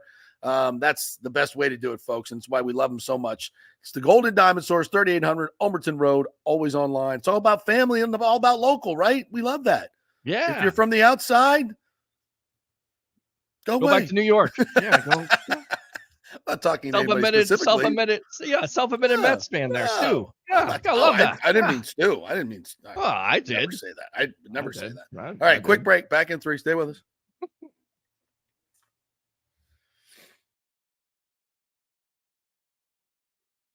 Have any old coins sitting around the house? Well, the Golden Diamond Source will purchase a variety of different types of coins and bullion. Their gold buying program includes sterling silver, silver, platinum, and watches. They also accept unusual pieces that other jewelry stores do not, such as gold bars and sterling silver flatware. The list of items they do accept is far more extensive than those they don't, so check it out. While you're there, you can check out the largest collection of any family-owned jewelry store in the country, especially with summer coming to an end. The holidays are right around the corner. Never too early to start your holiday shopping, especially if you're planning on getting engaged or have any birthdays or anniversaries coming up. Come on in and find out what buying jewelry should be like with an expert staff of gold and diamond jewelry enthusiasts. And the best part, they treat you like family. And if you're worrying about price, don't. The Gold and Diamond Source has something for everyone's budget. They even have a layaway. If you stop in and get your favorite piece now, you can have it paid off by Christmas. Plus, you can even finance your purchase with 0% interest for up to 5 years, and you can get a $5,000 diamond for only $83 a month. It's the greatest folks in the world, Julie and Steve Weintraub, the Golden Diamond Source, 3800 Olmerton Road, always online at thegoldendiamondsource.com. JP here for my good friends at Italiano Insurance, and they did it again. Once again, Italiano Insurance stepping up with the best customer service. I was in a bind. My old insurance company, my auto insurance, jacked up my rates, so I called Charity at Italiano Insurance, and she stayed till 9:30 at night until she got my insurance done. And guess what? She searched all these companies for me. I didn't do the work. She did. Saved me $1,000 on my annual premium. $1,000, folks. That's real money. And that's what you get at Italiano Insurance. Great customer service. And here's another note for you, by the way, with hurricane season up. 40% of people in Florida are underinsured. That means if you have something happen during a hurricane and you need replacement costs, you're going to get 40% less than you deserve. Can't let that happen. Call the folks at Italiano Insurance and get them to help you out in both those regards. They will save you money and keep you insured properly. That's 813-877-7799. Great folks in the community, been doing it for over 60 years. Italiano Insurance, 813-877-7799. Well, Fitz, the mortgage guy, did it again. A listener heard his ad, was going to another big bank, but called Scott Fitzgerald at American Mortgage Services of Tampa, and Fitz saved him $618 on his monthly payment. Are you kidding me? Folks, that's big money. Rates are going up, they're going down, they're going all over the place. Scott will shop your loan and save you lender fees and get the best rates. Email him, scott@amstampa.com, or call 813-294-7595. That's Fitz, the mortgage guy. Lots of stuff going on right now, and these rates are going all over the place. You need somebody knowledgeable in the market that will work hard for you and get you the best deal. That's my man, Scott. He's done 3 loans for me, done thousands of loans for local folks here, works with a lot of the coaches and players in the area. He's the guy. 813-294-7595, or go to scott@amstampa.com. Let's go. Right now, back to the show with JP on FanStream Sports. All right, welcome back to the JP Peterson Show. Wanted to get into some of the comments there. If you want to read some of the comments, my friend, I will react to them while I. Well, actually, I want to show everybody what TJ was talking about when you're talking about a post-game show. So let's go ahead and play this 1-minute clip of what to expect here going forward with the JP Peterson Show. Once again, in collaboration with the Sports Web. Here we go. What's going on, guys? It's another edition of the Sports Web here, of course, in collaboration with the JP Peterson Show. I'm your host, Peter Blake, along with Mr. JP Peterson. After the Tampa Bay Buccaneers take care of business today over the Chicago Bears here live from Raymond James Stadium, 27-17. Your overall thoughts? It's baking out here, and Baker Mayfield was baking today. Yeah, this was a great complimentary win by the Buccaneers. The defense played tremendously well, held the Bears to, I believe, 236 yards of total offense, 60-some yards of rushing.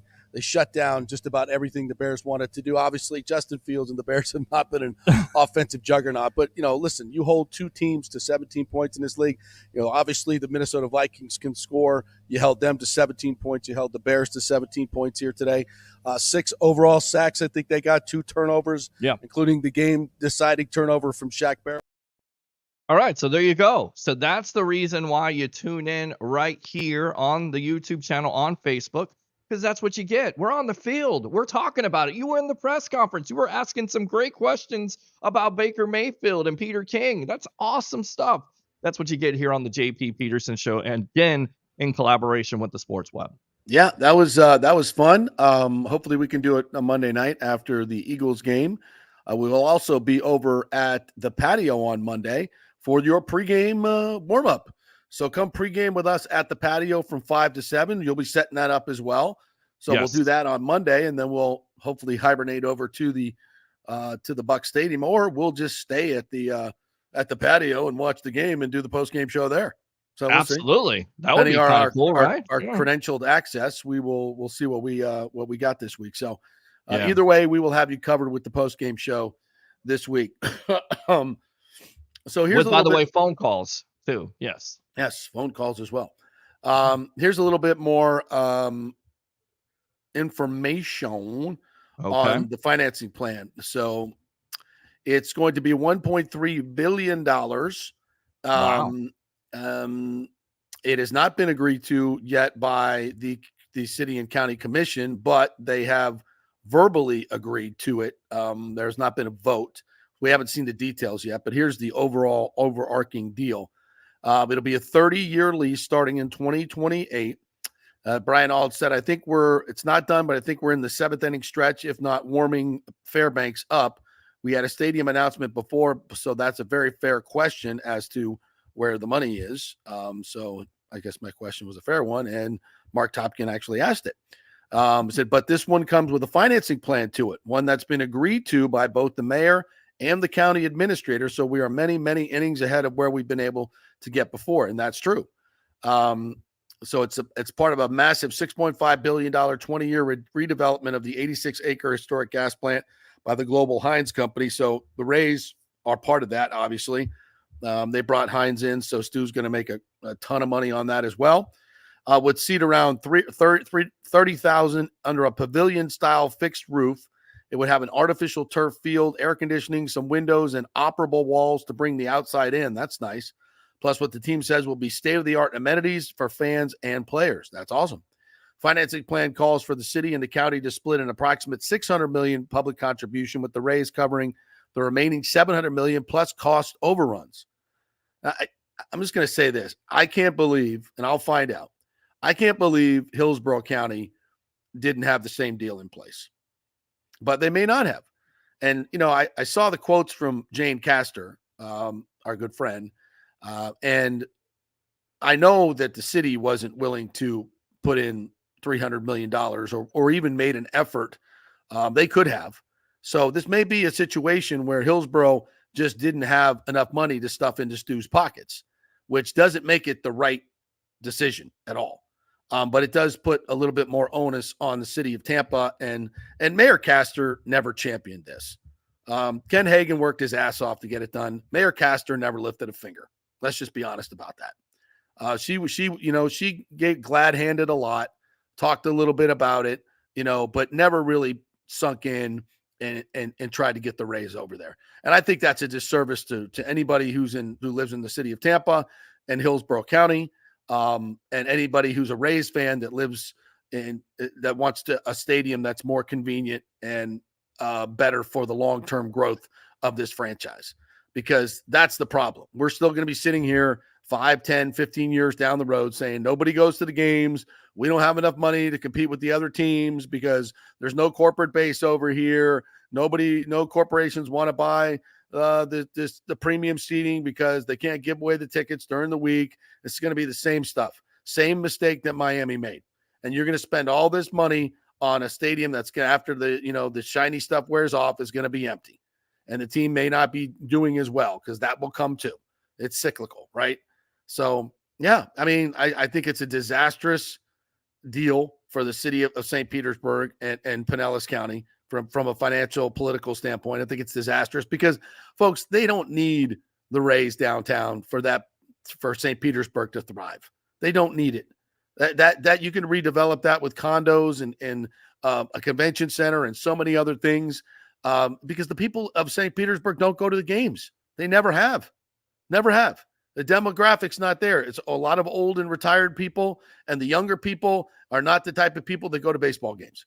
So it doesn't fit. To me, this is an ego play by the mayor and the county commissioners who didn't want the Rays to, quote, leave.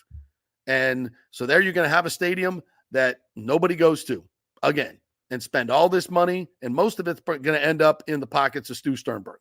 So, well, for me, two things. First, are you getting Pete Fairbanks that's going to throw smoke, or is he going to get the Pete Fairbanks that pitched the other day versus the Orioles? Well, he said they were in the 7th inning, and Fairbanks is warming up. So is he going to come in the 8th and ask him to do something he's never done before and blow the save? Blow the game? Or are you going to wait till the 9th? And are you going to blow another stadium deal? And then on top of it, I always feel like it should be a fan clause, right? So if the fans at the community of St. Pete, at the city of St. Pete, If the county, if Pinellas County is paying for all this, paying for half of it, should there be a clause to Stu in the raise that if you get your new stadium, not only do you have to spend more money than what you've done in the past, but you have to stay competitive every year. Now, we think outside of the box here on the JP Peterson Show. I'm just saying, you got your new stadium. All we heard is the reason why they're not spending more than what they've done, which they've never spent over $100 million to 15th in baseball.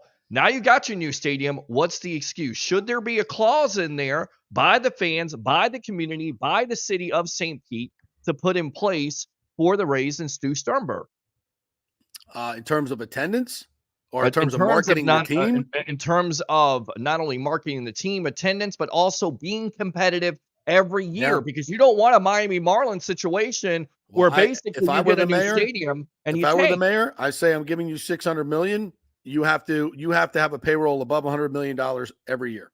Thank you. That's what I'm talking about right there. That is what they should be calling out, and that's what the community should be calling out. Because again, we go back to this. We continue to go back to it. There's been one team since 2003 that's had less than 15th overall spending. That was the 2003 Florida Marlins at 26th. Everybody else, you have to spend at least 15th or above in order to win a World Series. It's a fact. You can say whatever you want to about the Rays being competitive, winning a division, whatever else, but you have to spend money. So if the community and the people, the blue-collar people of St. Pete are going to invest in this product, damn it, you self-admitted Mets fan Stu Sternberg, invest in your own product. Yeah, that's a great point, and I'd love to see it happen. Not very confident it will. I'm reading some of the other numbers in this bill, and one of the things Brian Auld is saying is that the attendance this year increasing 30% was part of it. He said, and the overall improvement in the economy. I don't know what I guess, maybe his economy. The money that Sternberg shovels to him. Yeah, maybe that economy. No, the rest of us, our economy is not improving, Brian, by the way. Ding, ding. We're dealing with inflation here. We're not making $7 million a year. I don't know. Anyway. He said, and to Sternberg living in and coming to really love St. Petersburg. Does his wife love it? I don't think she does. To the benefit of seeing and learning from what has worked in other markets, such as the battery development around the Brave Stadium. Absolutely. It's all kind of starting and building on itself. And that's enough to give us confidence to go forward with, to say, hey, we're ready to take the risk. And it's not like the county and city aren't jumping with us. We're in it together. Our sources will be joined, and it's exciting. But yeah, I'll be the first to tell you, even 5 years ago, it was hard to imagine thinking this was going to be a great idea.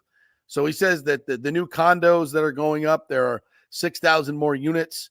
I would point towards all of that happening in downtown Hillsborough or downtown Tampa and Hillsborough County in general, and all the growth to the east of Tampa towards Orlando. Definitely more long-term money on that side of the bay without question. But he said, we're counting on our partners at the county and for the mayor to deliver those votes.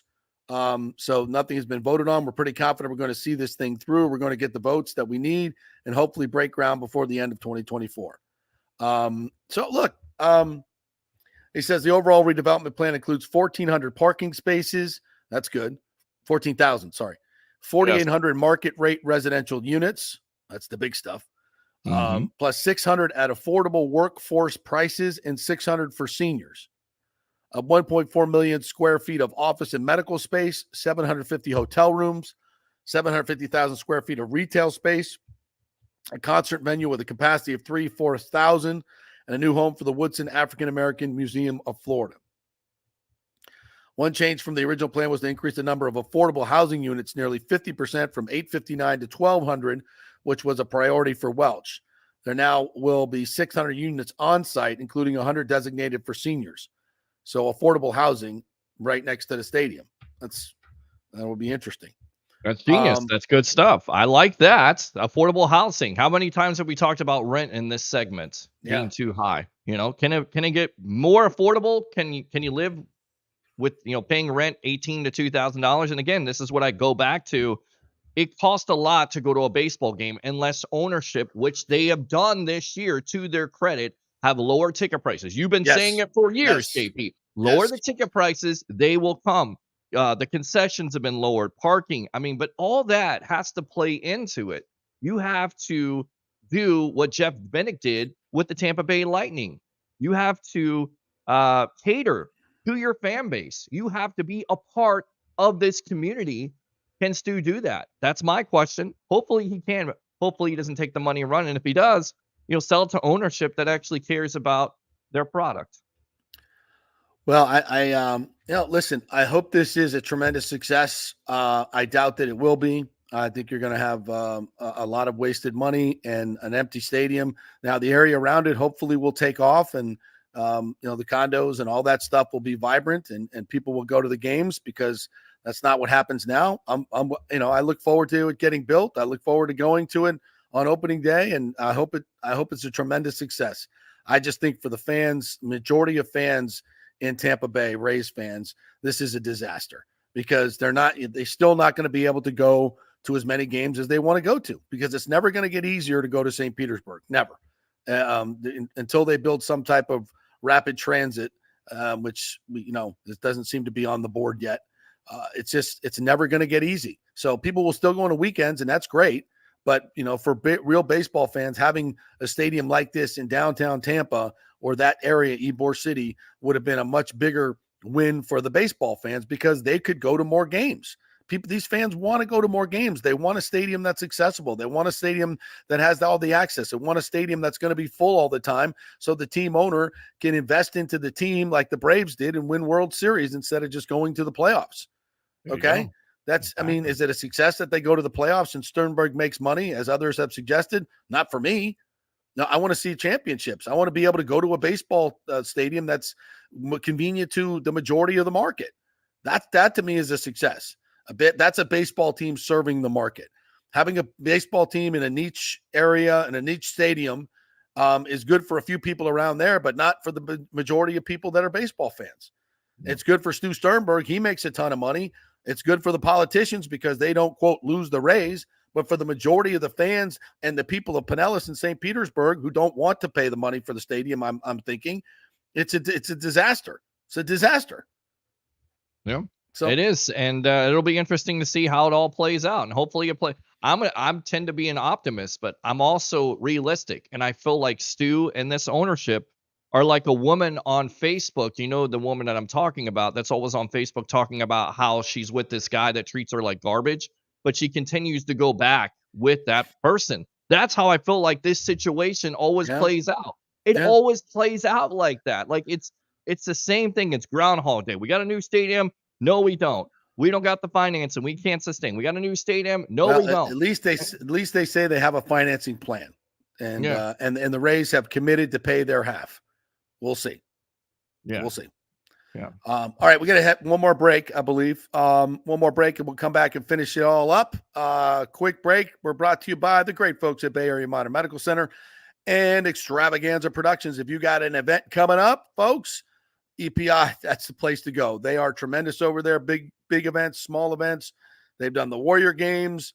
They've done the Florida Sports Hall of Fame. They've done everything big, but they'll also do small meetings and birthday parties and all that kind of stuff as well. Let the pros handle it at extravaganzaproductions.com. Back in 3. Stay with us.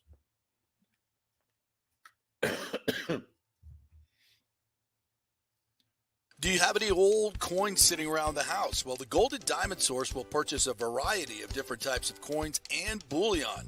Their gold buying program includes sterling silver, silver, platinum, and watches. They also accept unusual pieces that other jewelry stores do not, such as gold bars and sterling silver flatware.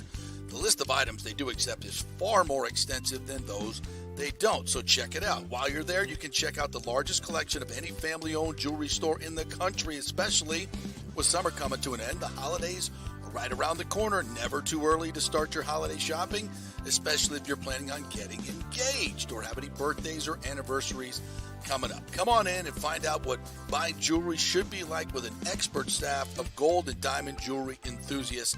And the best part, they treat you like family. And if you're worrying about price, don't. The Gold and Diamond Source has something for everyone's budget. They even have a layaway. If you stop in and get your favorite piece now, you can have it paid off by Christmas. Plus, you can even finance your purchase with 0% interest for up to 5 years, and you can get a $5,000 diamond for only $83 a month. It's the greatest folks in the world, Julie and Steve Weintraub, the Golden Diamond Source, 3800 Olmerton Road, always online at thegoldendiamondsource.com. Hey guys, are you experiencing those feelings of getting older, lower sex drive, fatigue, hot flashes, moodiness, or you just don't feel like you had the vitality you once had?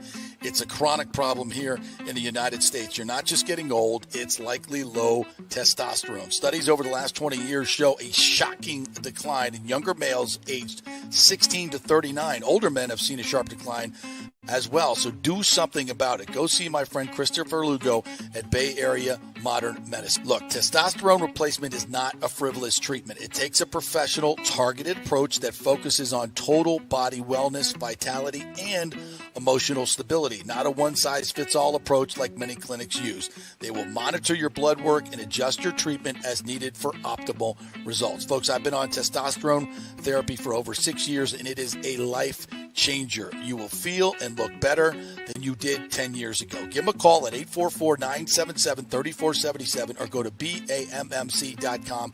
Tell them JP sent you for priority scheduling. That's 844-977-3477 or BAMMC.com. JP here for the Jeeves Law Group, Jeeves. Call for a free case evaluation, 888-9-JEEVES. That's 888-9-JEEVES. We're local, we're trusted. The law firm brings over 80 years of combined legal experience focusing on clients in Tampa Bay, the state of Florida, and national class action cases.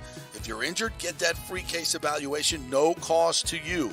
The Jeeves Law Group's focus is on auto, truck, and motorcycle accidents, as well as class action and consumer protection law. Scott Jeeves is a board-certified civil trial lawyer and a certified circuit court mediator practicing in the Tampa Bay area for over 30 years. You hear him on the show all the time. Great guy, big Gator fan, and great for the community. The Jeeves Law Group is a highly skilled team with years of experience that will apply their skills, expertise, and knowledge to assist individuals who have been in an accident with compensation for damages, lost wages, medical expenses, pain and suffering, and property damage. Get that free case evaluation, 888-9-JEEVES. That's 888-9-JEEVES. Coming back at you. Now, more with JP on FanStream Sports. It's only just begun. We close up shop here. It's a big day, no question about it, for the Rays, and hopefully, look, a new stadium is better than no stadium. It's better than the old Trop. We'll still have a nice new shiny area to go down to. Hopefully, Battery with kind of restaurants and everything. It'll be great. It'll be fantastic. I'll be able to head down there a few times to go to baseball games. The Rays were never going to leave, folks. That was always an empty threat, and Major League Baseball was never going to let them leave this market. It was just a matter of where the stadium was going to be. And, and perhaps the epitaph here is that Hillsborough County never really stepped up to meet the needs. I don't believe that. I firmly believe in 2018 that e-board deal, while not being as super solid as it should have been, because Stu never allowed them to get through the negotiations like they should have. He didn't want to pay for half at the time, quite frankly. And when told he has to pay for half of it, he took his ball and ran home and left everybody hanging and left a lot of people with a bad taste in their mouth, a lot of corporate people who did a lot of work to get that deal done, or at least to get it close to done. That should have been done at that particular time. We'd already been in the stadium. It would have been a hell of a lot cheaper. It would have been a much better location. But Stu, didn't want to fork out the money at that particular time. And that's probably going to be the end of this. That's why we're going to end up with a stadium in a failed location. I don't think this is a win for the baseball fans of Tampa Bay, because now they still can't get to the stadium conveniently. The vast majority of them that go to the games, the people that don't go to the games have the stadium in their backyard. Hopefully they'll start going to the games. I'm not very confident they will. They're not interested in baseball. It's not the demographic. The reason this deal got done is because you had politicians that were willing to throw money at the Rays, and I think a very frivolous way. We'll see if this, once there's some public comment on it, on the deal itself, if it actually gets done. But I think these politicians don't want to be the ones who, quote, lose the Rays, so they'll get it done. But it's not going to be a good deal for the taxpayers. It's not going to be a good deal for the fans. It's going to be just like Miami, a $2.4 billion boondoggle, a nice, pretty shiny stadium in a spot that nobody goes to because it's horrible location for a baseball team. So it is what it is. I always thought that it would be in Tampa. It might still be. Who knows? Like I said, this deal is not done. It hasn't been voted on. But if it does end up in there, let's hope it all works out for the best. Let's go out to the poll here. Again, are you excited about the Rays Stadium announcement? Yes, 46.8%. No, it should be in Tampa right now, leading at 47.6%. And I have to see it 5.6%. Again, 248 votes in right now. Continue to vote, and we'll have the final results tomorrow here on the JP Peterson Show. All right. Great job, Peter. Great job, all our commenters. Good stuff. I appreciate you guys jumping in here. Hopefully gave you enough run today with your comments. And we will be back tomorrow with more fun and frivolity. Go Rays. See you tomorrow.